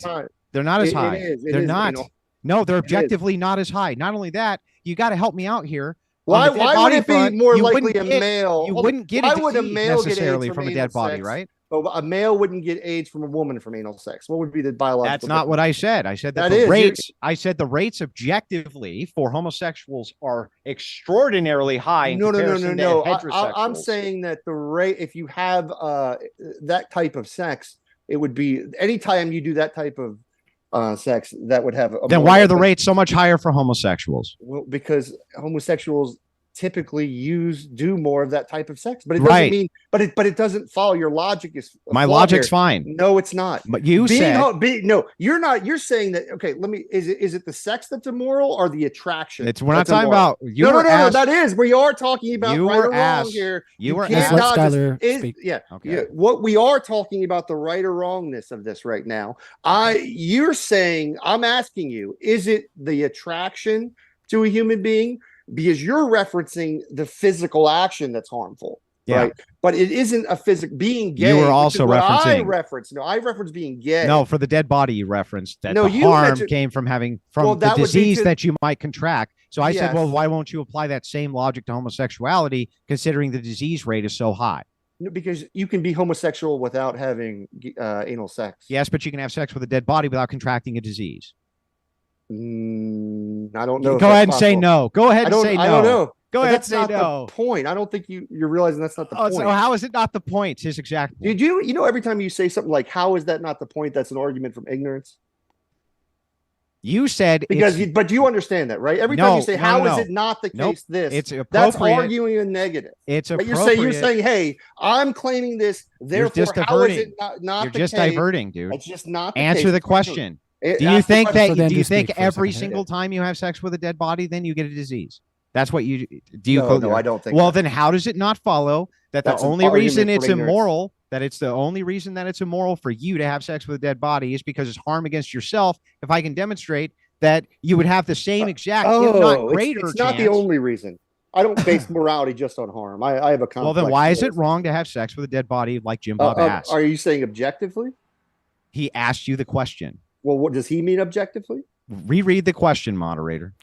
Oh boy. Well, I would like to move on from this lovely light topic, but that's okay. You guys are focused. Thanks, Jim Bob, for this. Skylar, is it morally okay to have sex with a corpse if it doesn't harm anyone? If no, then harm isn't your basis. If it doesn't harm anyone. Is it immoral? Yeah. It would be psychologically harmful to me. What But there's about a never been person that's not when would psychologically I don't harmful see. to I you? can never. I don't see how there could ever be a case where it would not be harmful to have sex with a corpse. Like, what would be a case of that? What if a person really, really wants to do it? That's still not. Why would one have to? Whether it's healthy or good for you? You're Well, I mean, deciding how on- else would you ascertain it was psychologically harmful other than how they reported it made them Well, feel? I mean, listen. There are people who desire to do all types of things to their body. Just because you desire to do something doesn't mean that that's correct. I think. yeah, that was my point earlier that you disagreed with. Well, but still now on this point, I got to ask you, Yeah. you say you can't envision a case of it not being psychologically harmful. How could you ascertain that it was psychologically harmful if this person's reporting that their mental health increases by doing it? How would we know that that is true? Are you talking about we have like a medical device that would? No, like, I'm measure asking this? how you could These are know. huge hypotheticals. How in the world I could don't you know. possibly know without them Yeah. reporting it to you? Oh, this is a weird hypothetical. All right. Well, let's You move don't have out an of the. answer Let's again. move away from the. Yeah, I think the it's Alice a very Cooper. strange question. No answers. I say it's immoral to have sex with dead people, but you could think it's moral to have sex with dead people. All right. Well, yes. Let's. I was gonna say, moving on from the "Welcome to My Nightmare" album for the Alice Cooper fans in the audience there. Stay curious for $5. The military used to have "Don't ask, don't tell." Was that a good thing, Andrew? Yeah, it was. Well, I would take it a step further, and I would exclude homosexuals from the military altogether, like they used to do. And there's a good reason behind this, which is that the military life is confined in space. So, yeah, I mean, you're sharing everything from spoons out in the field to everything. It's a very confined, especially in battlefield situations. Now, I don't have any experience myself with those situations, but I do have some experience with the military, though not much. Yes, it's very confined. People are very close in, and generally speaking, unity and uniformity is the highest value of the military. Nothing's higher than that. The whole point is to break you down into something which is cohesive. So they try to do that, to the best degree that they possibly can. So yeah, I would exclude them completely, and women from the military as well. I think it's funny how religion causes religious people to be afraid of gay people in close corners, right? Like as if like the gay people are going to try to take a look at their junk or have some sexual thoughts or try to molest them or something. It's like I don't want to be too close to those gays because I don't like them and I feel uncomfortable around them. Yeah, I mean, listen, this is a great example once again of religion causing you to believe things that aren't even rational, right? It's not rational to think that because a human being's gay that you should feel uncomfortable around them or you shouldn't feel safe around them. There are gay men who are Marines, fucking snipers, badass people.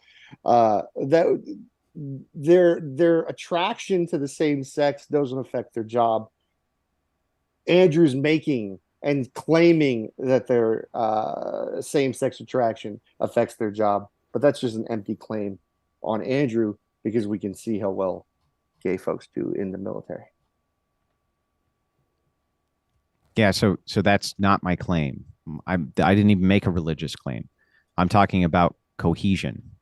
You understand that, right? We're just talking about cohesion, whether it's irrational. Yeah, you're not comfortable with gay let me people, finish. So you can't be cohesive. Whether it's rational or what I said. Let's let Andrew finish up his whether thought. it's rational or it's irrational, whatever the belief is, doesn't matter. What matters is how it operates in real time in the military. Even if all the beliefs that a homosexual are totally irrational inside of the squad, unit, a company, whatever, if it brings down or disorders it in any way, shape, or form, that would be bad for the military unit. You realize that, right?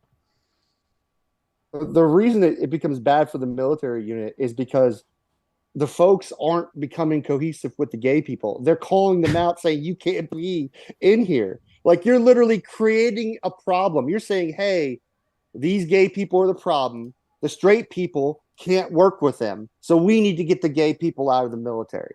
That's what your argument is. So and it's quite sad. Like, I mean, this shows you what your religion once again does. You're the one who makes these differences: gay, straight, woman, male, right? And then you try to put that on us and say, "Oh, well, no.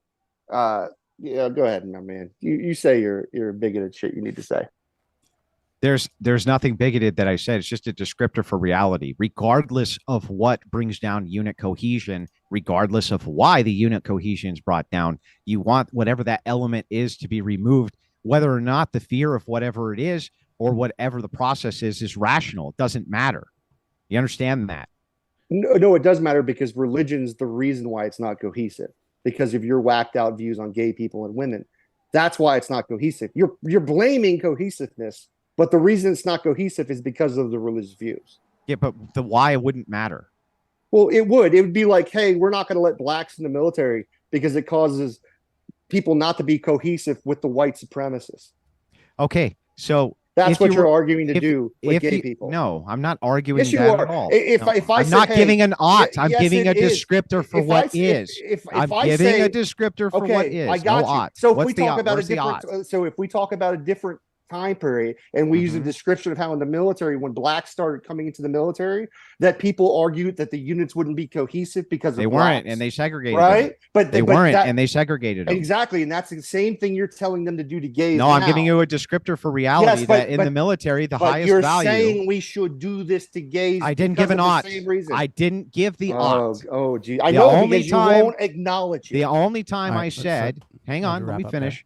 The only time I said this, I did say that I would exclude homosexuals from the military altogether. That was my only ought. Based on cohesiveness. Not just based on cohesiveness, but you're going to see an overall unit fighting force decrease. It's going to be a massive decrease.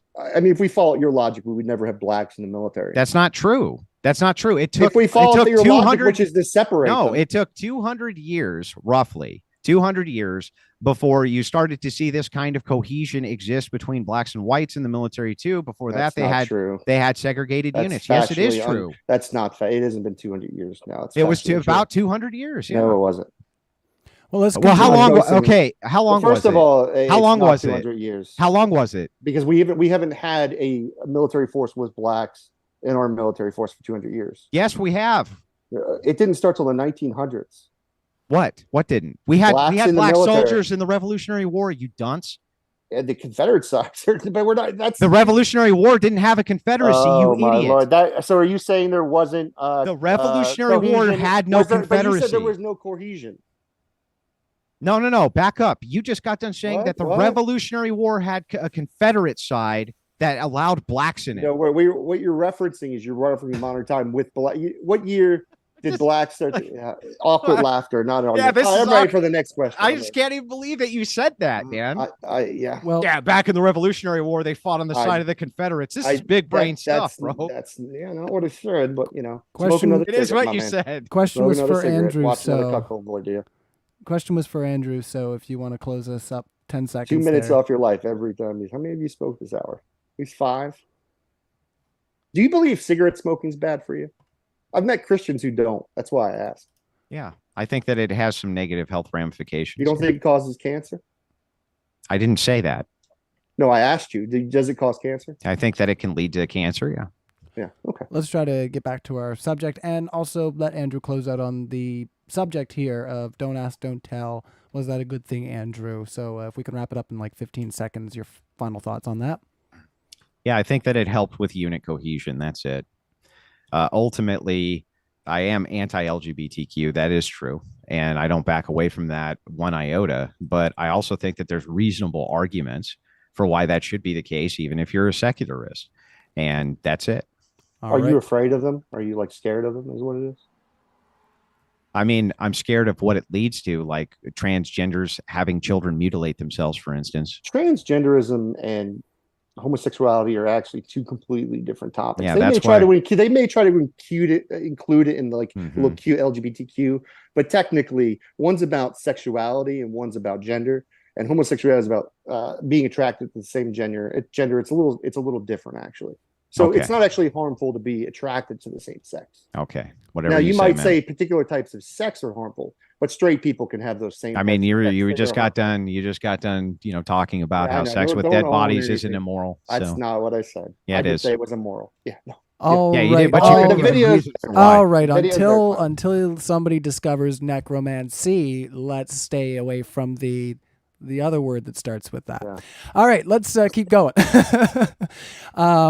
Mela Forda, $5. Skylar literally said, if we do what he thinks Christianity says we should do, it will be better for society. That's true. He did. You talking about me? Like if we did what I said was better for society? Or are you talking about you? He's saying you. That I said you should do a certain thing with, I don't know. Ask the question again. Yeah, Skylar literally said, if we do what he thinks Christianity says we should do, it will be better for society. What in context was that? I don't remember saying that. What's in the context? I'm not sure. Because I don't think Christianity would be better for society. Oh, I was joking around about Jesus. That was where I was really just showing the hypocrisy of Andrew and how he doesn't actually follow what Jesus says. I did say some stuff about if you listen to what Jesus said, that was one of the examples of something positive that comes from religion. But we can see that my opponent doesn't have any of those attributes. All righty. Henry 2817 $4.99. Less bad Protestant apologetics and more Andrew on modern day debate, please. All right, so you had a fan there, Andrew. Let's continue on. Always nice to see some nice compliments to our speakers who are here on their own time. And we are continuing with our Q&A on whether society is better off with religion. So keep those questions coming in. Stay curious, $5. Andrew, what evidence is there that patriarchy is necessary? Also, would you give up your right to vote if you transitioned to being a woman? Well, there is you can't transition to being a woman. So the question itself makes no sense.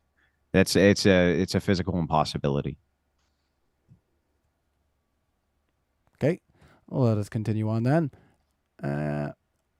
Gage Paragon, $2. Thanks for your super chat. What about women harmed by taking their right to vote? Taking their right is all one word, so I think it might be. I guess it's just like I can't convince you of why taking away something. It's like stealing something from somebody that they have. If a woman had the right to vote on her local laws and elections, or vote for the people that was going to best represent her, and then you just say because you're a woman, You don't have the right to do this. You're taking away something from her. You're taking away her freedom, her ability to have representation that she wants. Like I said, I can't make you value that, right? Obviously, religion has made people not value that women should have any rights, or women shouldn't be slaves or property. I can tell you right now, there's not one example of consent in the Bible when it comes to marriage. Not one of a woman consenting to being married. It's always bought and sold by her parents, sometimes to get out of debt, and things along that nature. But that's all I have to say about that. Any thoughts on our other side, or just carry on? He had no answer. So just like, there's no answer. Okay. Well, let's carry on. Ernest Harris, $2. Skylar, does everyone know what's best for them? No. No, but they're the people. You're always going to appeal to those people for what's best to them, though, right? What's best for them. I'm always going to appeal to people that don't know. Yeah, that's what you said earlier in the debate. No, You said said. you have to appeal to people and ask them what is good for them or bad for them. That's what you said. No, I said that was one way to identify harm, because if you were hurting someone physically, they could tell you that you're hurting them physically. Well, what's another way? Is there any other way besides that? Another way that you could identify harm? Yeah. Right. Well, you could observe it. Well, like executing some, like how would you know it's harm? Well, executing someone's harmful. It ends their life. How would you? Right, but how would you know? To execute somebody? How would you know that it's harm? How would you know that it's harm? Because I have a brain and I have knowledge. So if that person who's being what are you laughing? executed, I don't know if what the you're person laughing who's at. being executed doesn't believe that they're being harmed, and you believe that they are being harmed, who do we believe?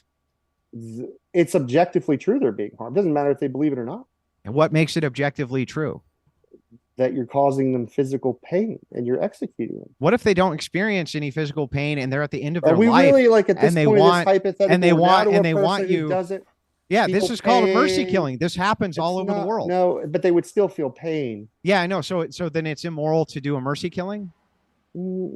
Is it immoral to do a mercy killing? Yeah. Well, let's ask it this way. Would it be immoral to kill them slowly in a mercy killing? You're not answering my question, bro. No, I wouldn't find a mercy killing immoral in my worldview.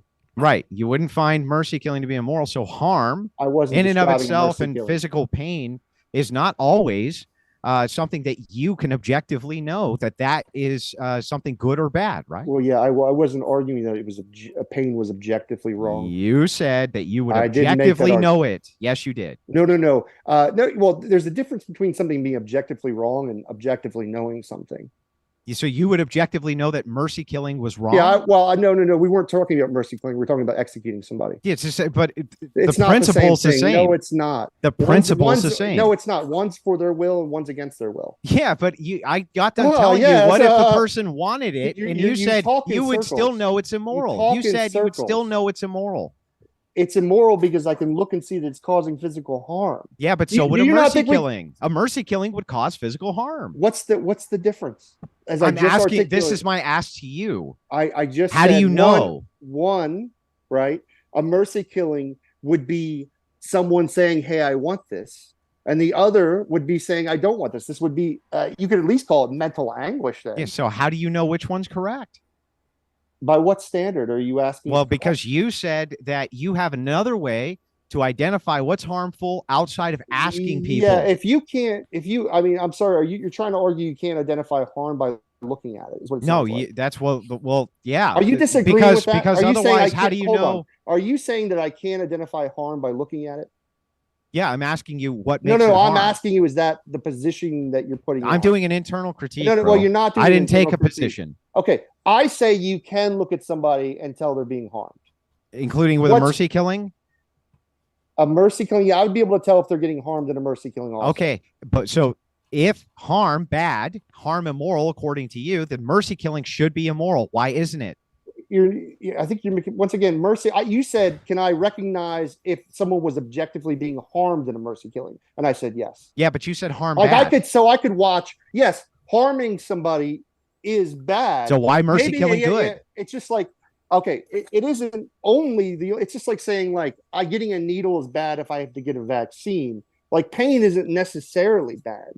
Right. So Right. harm is subjective. Harm is subjective. Of course, harm is So subjective. if it's subjective, Of then course, give you me don't have any objective then morals. give me a metric other than what a person reports that can be relied on. If you don't think you can identify harm Just by restating watching it. I know. Like I said, I guess we're just going to have to fundamentally disagree with this. You say we can't identify harm by seeing it. I say we can. It's just a fundamental disagreement. All right. Well, let's continue on from there. So our last super chat from Gage Paragon, he clarified that is it harmful to take away women's political voice? I think is what So they again, were is it saying. harmful to take away women's voice in politics? I was gonna say I lost it in the live chat. It was at the very top. That would be for Andrew to answer. No. All right. Let's continue on from there. And if you view that as bad or dangerous for society, then you would agree with my argument. And this is what religion's got. You didn't make an argument. No, the argument is that religion is bullshit. Because you believe in bullshit ideas that aren't real, right? You have ideas about how women should be treated or what women's rights should be. And because your religion's bullshit and it's not real, you have false ideas about how women should be treated. So that's the damage it does in society. But this would be the same critique that would be applied to your system. Same thing.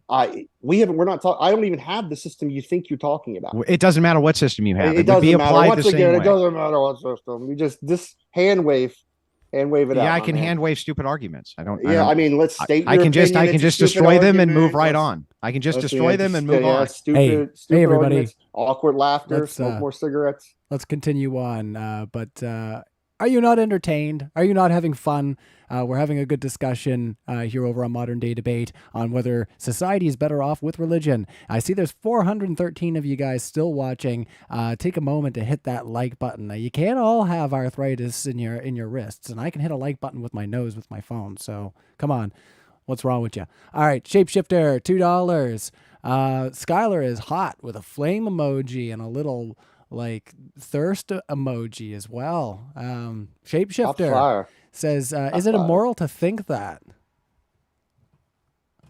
That's our first super chat from Shapeshifter. No, I don't think so. No. See, it's only religious bigotry and fear of the unknown. And I mean, this fear of gay people Christianity comes from the Bible, right? They grew up reading this book. They think this God is completely the most moral standard, even though he has babies executed and commits genocide, tells people they own slaves. But they get this idea that slavery is immoral, right, from the Bible. And then they just take this principle and they just want to apply it within our legal system, right? This is, once again, one of the dangers of religion, which is the point of this debate.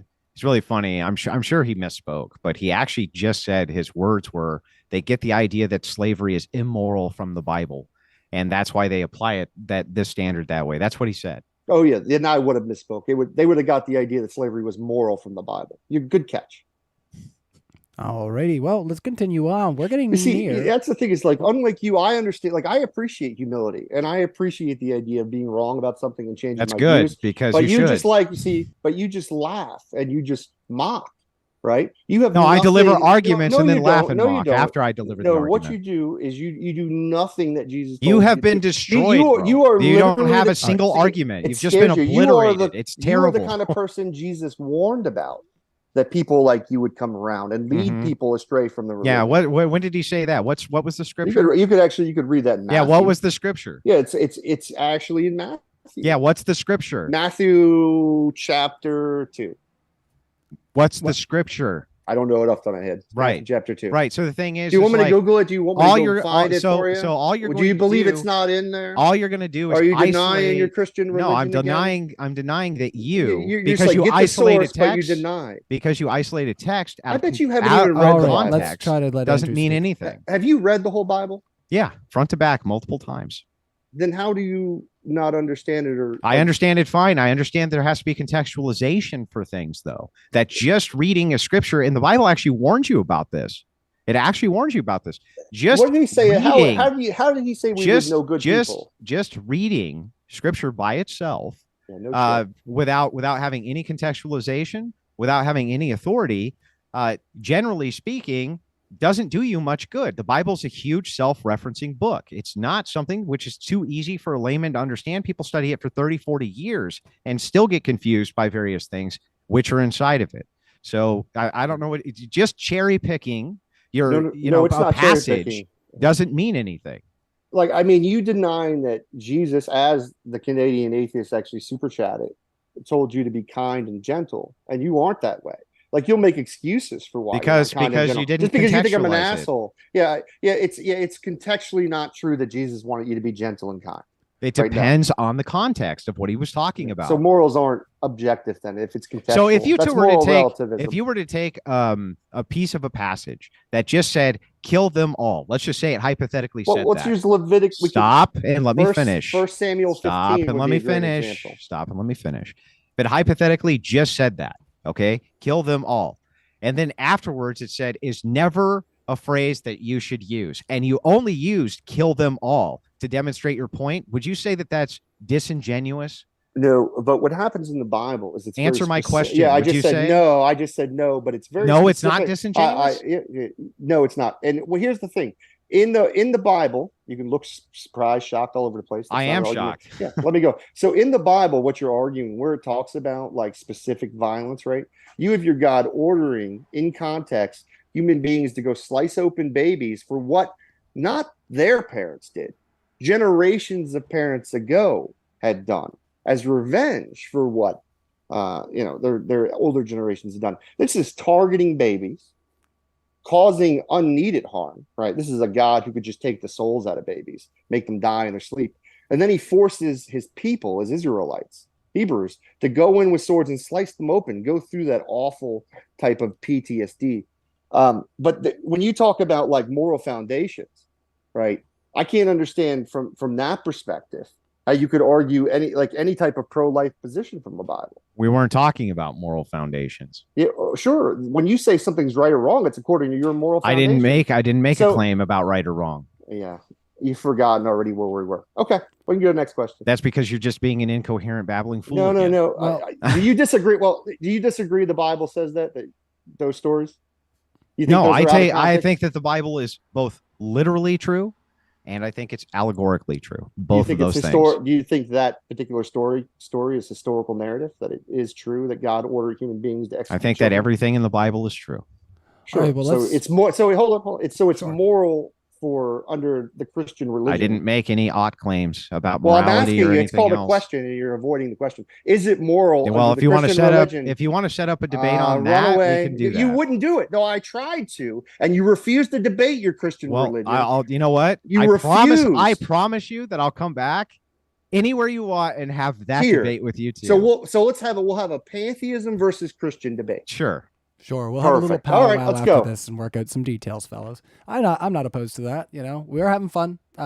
Let's keep going with our super chats, though. All right, Bubblegum Gun back again. $2. Skylar, are you using circular logic for is again? So the word is in what sentence and what context? It's kind of ambiguous. Yeah, I'm not sure. I mean, I know you're not. I'm not expecting you, Ryan. He's saying this is true because it's true. What did I say? This is true. You say that taking away women's rights is bad because it's bad. No. I'm granting that it's objectively immoral. Yeah, we don't care what you're granting. We're asking you, is it bad based on X? No, I'm granting objective morals exist. Right. So you're not going to answer. So unless you're saying something else, is it? Well, actually, you did argue the opposite. You saying it isn't immoral. So we just have somehow we have different views on objective morality. Right. So he's asking you, he's saying, can you give an argument other than it's bad because it's bad in your worldview? Not granting a worldview, but in your worldview. No. Any kind of argument for my moral system would be a different type of standard. It wouldn't be an objective. So you couldn't then. So you are using is bad because it is. No, I was granting objective morals. Yeah, but forget the granting it. I know, but we're not doing that anymore. So if you're just asking me why a particular thing X, what would you like to ask? Why? What specific is a moral? He said he's asking, like with the woman's argument, can you give an argument in your worldview for why it's bad other than because it is? No, I said harm originally. Yeah, under my worldview. So Harm and various other types of things. Empathy. I believe that it's moral to treat others as you'd want to treat yourself, and that would be treating others as I don't want myself to be treated. Okay, man. Yeah. Alrighty. Awkward laughter. Let's continue on Smoke there. that cancer. It's like the worst cognitive dissonance I've ever seen in my life, to be honest with you, Skylar. And this sounds like whining. No, it's just a descriptive claim of truth. Oh, okay. So you're just, I don't know. You guys are so Just spicy. a fuckface. Let's just stop it. Use the descriptive. Stop. All right. I could tell you to eat a bag of dicks. Hold on. Now we're doing our best to behave ourselves. Yeah. We're getting late. Behave. I was gonna say we're late into the debate, and I don't think we're gonna get in any trouble for anything that gets said. But still, behave yourselves. All right. Willem Bones, $4.99. Skylar, first time hearing you debate. You are crushing. You said you are not an atheist. What is the God you believe in? I'm a deist. Deistic pantheist would be a word. Somewhere in that area. Alrighty. Enslaved by Truth, $5. Skylar, would starvation be preferable to slavery? Could slavery ever be moral? No, this is like kind of it's basic coercion in a sense. It would be like, saying, hey, be my sex slave and I'll feed you, right? You're forcing someone to have to do something to survive because that's their only option, right? So if you're saying, hey, be my slave or you'll die, it's the same thing as saying, have sex with me and be my sex slave or die. I wouldn't find that moral under my particular system. But in Christianity, it's moral because you can buy and sell women and capture women as your wife. All right. Any thoughts over there, Andrew? No, I gotta actually get out of here pretty soon. So. Okay. Well, we are actually just at the end of our super chats. Good timing there. We'll get the last one here, and it's for you, Andrew. Stay curious, $2. So Noah's flood happened, Andrew. Yeah. Yes. Yes. All right. That's what religion does to you. It makes you believe that you could have a mythological story about God drowning the world, including babies that did nothing wrong, right? Babies, the life on earth that didn't do anything wrong, the animals, drowns them all, builds a big boat, and somehow humanity survives. This is anti-scientific beliefs. Once again, believing in things that aren't factually true about the world, believing in mythology leads to dangerous. No, you think it's anti-scientific? That I'm anti-scientific? Yeah, if you think, can you tell me? Yes, if you believe the Noah's Ark thing happened, you are anti. Well, then just answer one question for me. What's the scientific method? You want me to give you the definition? No, just tell me. Oh, I'm not going to do it off the top of my head. No, because you don't know it. Because you don't know the scientific method. Yeah, I couldn't quote you the scientific method off the top of my head. I know. Yeah, I know. But does that make a difference on whether? Well, none of you. It's funny because anytime you guys bring up science, it's funny. Because you don't know anything about it. You don't know anything about science. I'm not secular. Yes, you are. You're just LARPing, No, bro. I'm not. You're just LARPing. I just accused the other person. I mean, this isn't arguments, right? You deflect. You said that the Noah's Ark story was real. Yeah, I believe it's real. And you're that's scientific. Correct. And you believe in science. I do. Yeah, that's true. So you believe like two of each animal boarded this massive boat and were saved from all the flooding. Yeah, I believe it's literally true. That's worldwide. Yeah. That's completely all the animals repopulated all these animals. Can you tell me what's unscientific about it? Well, I mean, we can see that there are different animals on different parts of the world that don't match up, right? What? There'd be no way. What animals? First of all, let me give you an example, right? What did these animals eat when they got off the boat? What did the carnivores eat? Well, I assume that God would have miracled up their food, right? What's unscientific? He miracled up. I just want to know. A miracle is not scientific. I just want to know. Well, a miracle can be scientific. No. Yeah. Sure. Just miracling up their food isn't scientific. Well, hang on. Do you believe that's what you just made? Do you believe that? Let Andrew speak. I don't mind going down this diverge path. So I'm trying to figure this out. I just want to make sure I get this right. Yeah. What is unscientific about putting two of each kind of animal on a boat? We were talking about when the animals go. Well, let's start at the beginning. No. I don't want to change what I was just making because I want to start at the beginning and then we can move through it. Yeah, two of every kind of animal would. What's unscientific about that? It's the size. It doesn't match the math. Okay, show me the math. In the Bible, it actually gives you the actual. Yes, it does. Gives you the actual right? dimensions. You know show me the that math. boat would be smaller than the Titanic. Show me the math. Okay, a boat smaller than the Titanic could not hold the food. Show me. Don't just talk. Prove it. No, I'm not even going to do No. this. Yeah, I didn't think so. No. You never answered my question about what the animals ate. You just went to miracles.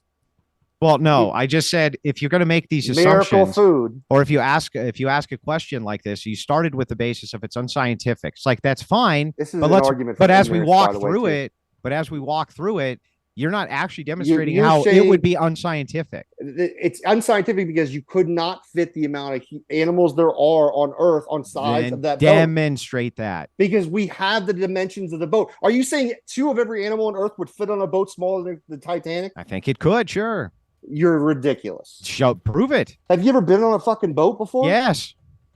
You know, giant boats. Our cruise boats, yes. And those are way bigger than what Noah's Ark. Have you ever been on a cruise boat? You wouldn't, dude, those, yeah. How many do they hold? Like 5,000 people? A fucking cruise boat is like a small city, dude. Yes, it's like 5,000 people, right? It's a lot of fucking people. You'd have to have like 10, 20,000 animals. Yeah, but do you understand? On a boat smaller than a cruise boat? Yeah, but do you understand on a boat smaller than a cruise boat? Do you understand that if you clown, you are do you understand yourself. that arguing that you're arguing that you can fit yes, I am 20,000 animals yes, I'm on arguing a boat that. smaller That's than correct. a cruise boat yes. when a cruise boat only fits 5,000? Actually, I'm arguing more.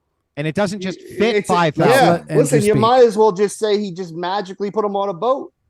No, I don't need to. You haven't demonstrated How did anything. Noah get all the animals on a Demonstrate for me that it's unscientific. You just said you wouldn't. How did you stop pivoting and answer my question? It would be impossible for then demonstrate that. If it's unscientific, then demonstrating that it's not scientifically possible should be simple. I think we've hit. There's been a series of interruptions, but I do feel like it would be fair just to let Andrew close this one. Let him close it out. No, he's good now. Yeah, let him answer it out. Yeah, so this is really simple. I think all he said was yes, but yeah, we went down a big path. It's okay. If it's unscientific, then he should be able to demonstrate this. He says we have the dimensions mathematically, which we do. The Bible gives them. So all he has to do is demonstrate mathematically that it's an impossibility. And then I'll concede the argument after I look at the actual formula and we can vet it and see if it's correct or not. And I can see if I can refute it or not. I think that that's totally fair. And that being that he values the scientific method, I think that he would be the first one to jump on that. So, you know what? I'll play game here. Give me 1 second. Let's see. How many? All right, we're doing this. We're doing it. Largest Why not? Cruise ship hold. Have a small interlude, but if you guys want to come back and have the largest cruise ship would be about 9,000. That's the largest cruise ship in the world, right? There would be at least 20,000 animals. At least I'm just ballparking 20,000. You're talking way more, actually, right? And if a cruise boat that's almost triple the size of the Ark, can only hold 5,000 human beings, I don't know how on earth you would possibly argue that it could hold 20, 30,000 animals that are much larger than human beings. Well, some of them smaller. And you wouldn't be able to get them on the boat either. So first, let me ask you a question. Are these people who are on this cruise ship that holds 9,000 all shoulder to shoulder? What's the space dimensions between them? Are the animals shoulder to shoulder? They could be. That's why I'm asking you the question. Yeah, it still wouldn't make the difference because you still then demonstrate it again. I'm asking a very specific question. The animals being shoulder to shoulder would make the difference within that size boat? I don't know. I would have to see it demonstrated. Okay. I'm comfortable with not demonstrated. I'm comfortable with you not believing that. I'm comfortable with you. I don't believe you about anything. I'm comfortable with that. I think that says more about you than me. Yeah, the guy who doesn't know the scientific method, but trying to demonstrate that it's scientifically impossible. Great stuff. Big brain. So, like I said, you're talking about a boat this size, smaller than the Titanic, when our biggest cruise ships are quadruple size, holding 9,000, and then you're expecting it to hold like 30, 50,000. I just want you to demonstrate it. Plus the food. I just want you to demonstrate it. And scientifically, there's no way you'd get all those animals on one boat. Can you demonstrate it? No, what you're doing is asking me to prove it's impossible for this to happen. That's Yeah. arguing a negative. Well, no, it's not. No, it would be your job to Let's show discuss that it's this possible. some other time, because That's your job. You're making the claim it's possible. we No, did you take made a the affirmative. divergence. You made the claim it was impossible, not me. Okay. Yes, and I argue for it by arguing the size. Yeah, but of you the didn't ship. show any evidence. Hold on now. Let's get to the outros here. So I do want to give you each 2 minutes to do an outro, but yeah, there's a lot of crosstalk going on right now. So we'll give it to you, Skylar, for 2 minutes to do your closing.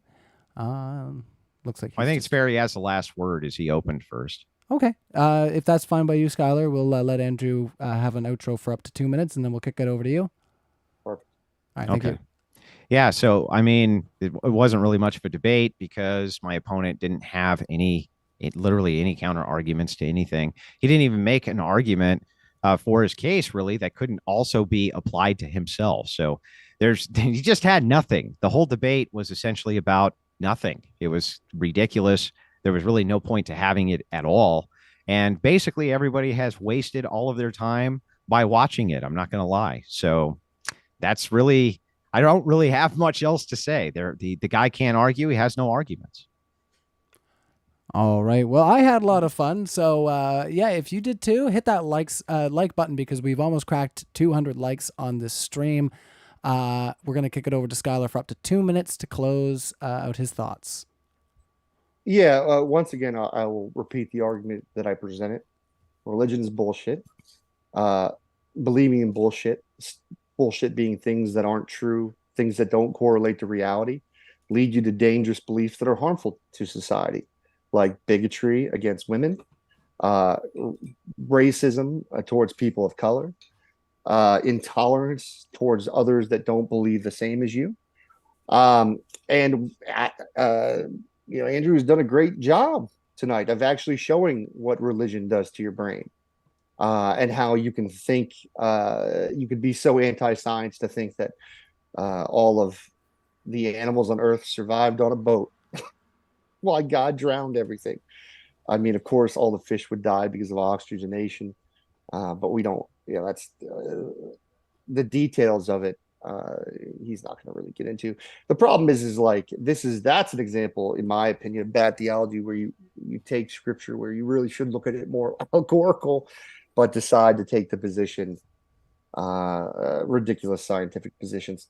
Anyways, so that's the point. Religion, because it believes in things that aren't true and based on reality, causes human beings to come up with bad ideas that are harmful. I've given examples: slavery, genocide, cults, treating women as property, and there's various other ones. But thank you for listening. Under calls, appreciate you. Awesome. Well, thank you both for coming out and having this discussion. So big round of applause in the live chat for Andrew and Skylar for coming out tonight. And yeah, we'll definitely have a little talk here and see if these fellas want to have another discussion about all these various things, because obviously they don't just disagree about one thing. And maybe we'll have some time to get that all fleshed out another time. So to everybody out there, thanks for coming out, and we'll see you next time.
of regression. Tyranny's mixed with self-oppression. What am I to do but tear away when I'm boiling at the top? Try to find a way to fight the fires. Smoke the rat from the mind's flyers. With all the shots you bow your heads, the marching never stops. The stars could be free, but this insanity burns you right by the knee. Running in circles now for something that can't be found. Out of breath, you hit the wall. The rain starts to fall. You run away. Sing a tune that's true. I'll be beside you.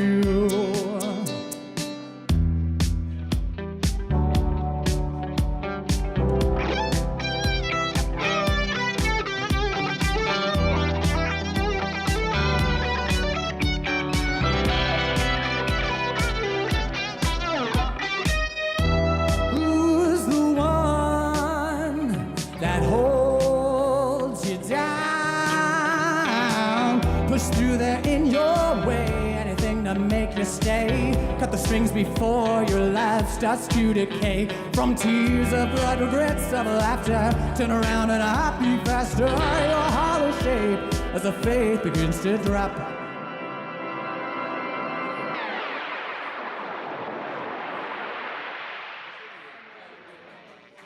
Shelter, confined, your thoughts of suicide is hanging down by the fray.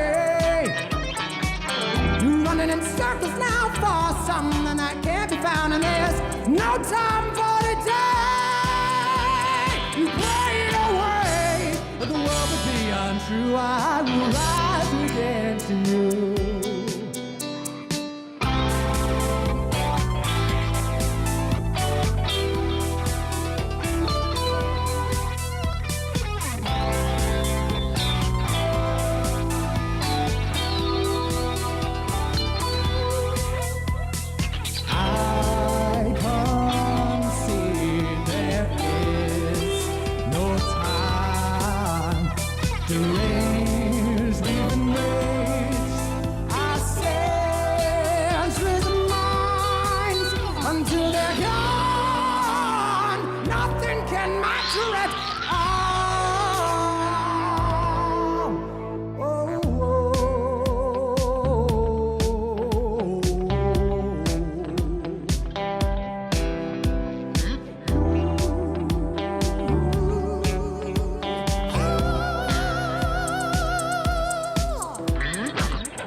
You prayed away that the world would be untrue as it rose against you. Yeah.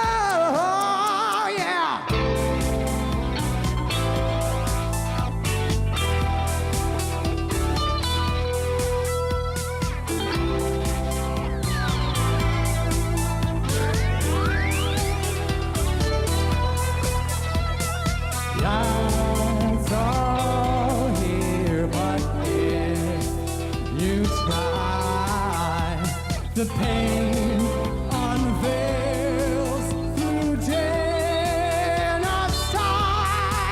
Until we're gone, nothing can matter at all.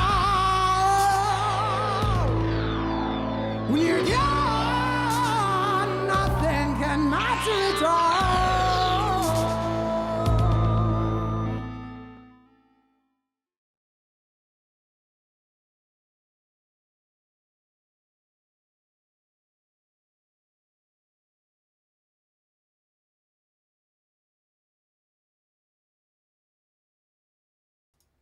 Hey, everybody. Thanks for coming out to our debate tonight on is society better off with religion? We got some more juicy debates coming up for you, so make sure you hit that subscribe button. And I hope you all don't mind my guitar solos and me screaming at the end of the show. I've got lots of more tracks, and none of them are copyright, so I can just keep seeing what you guys like out of the tracks that I have to use. So it's cool. We had a nice, we had a fun debate. It was spicy for sure, but I hope you all enjoyed it. And yeah, we're going to see you guys next time.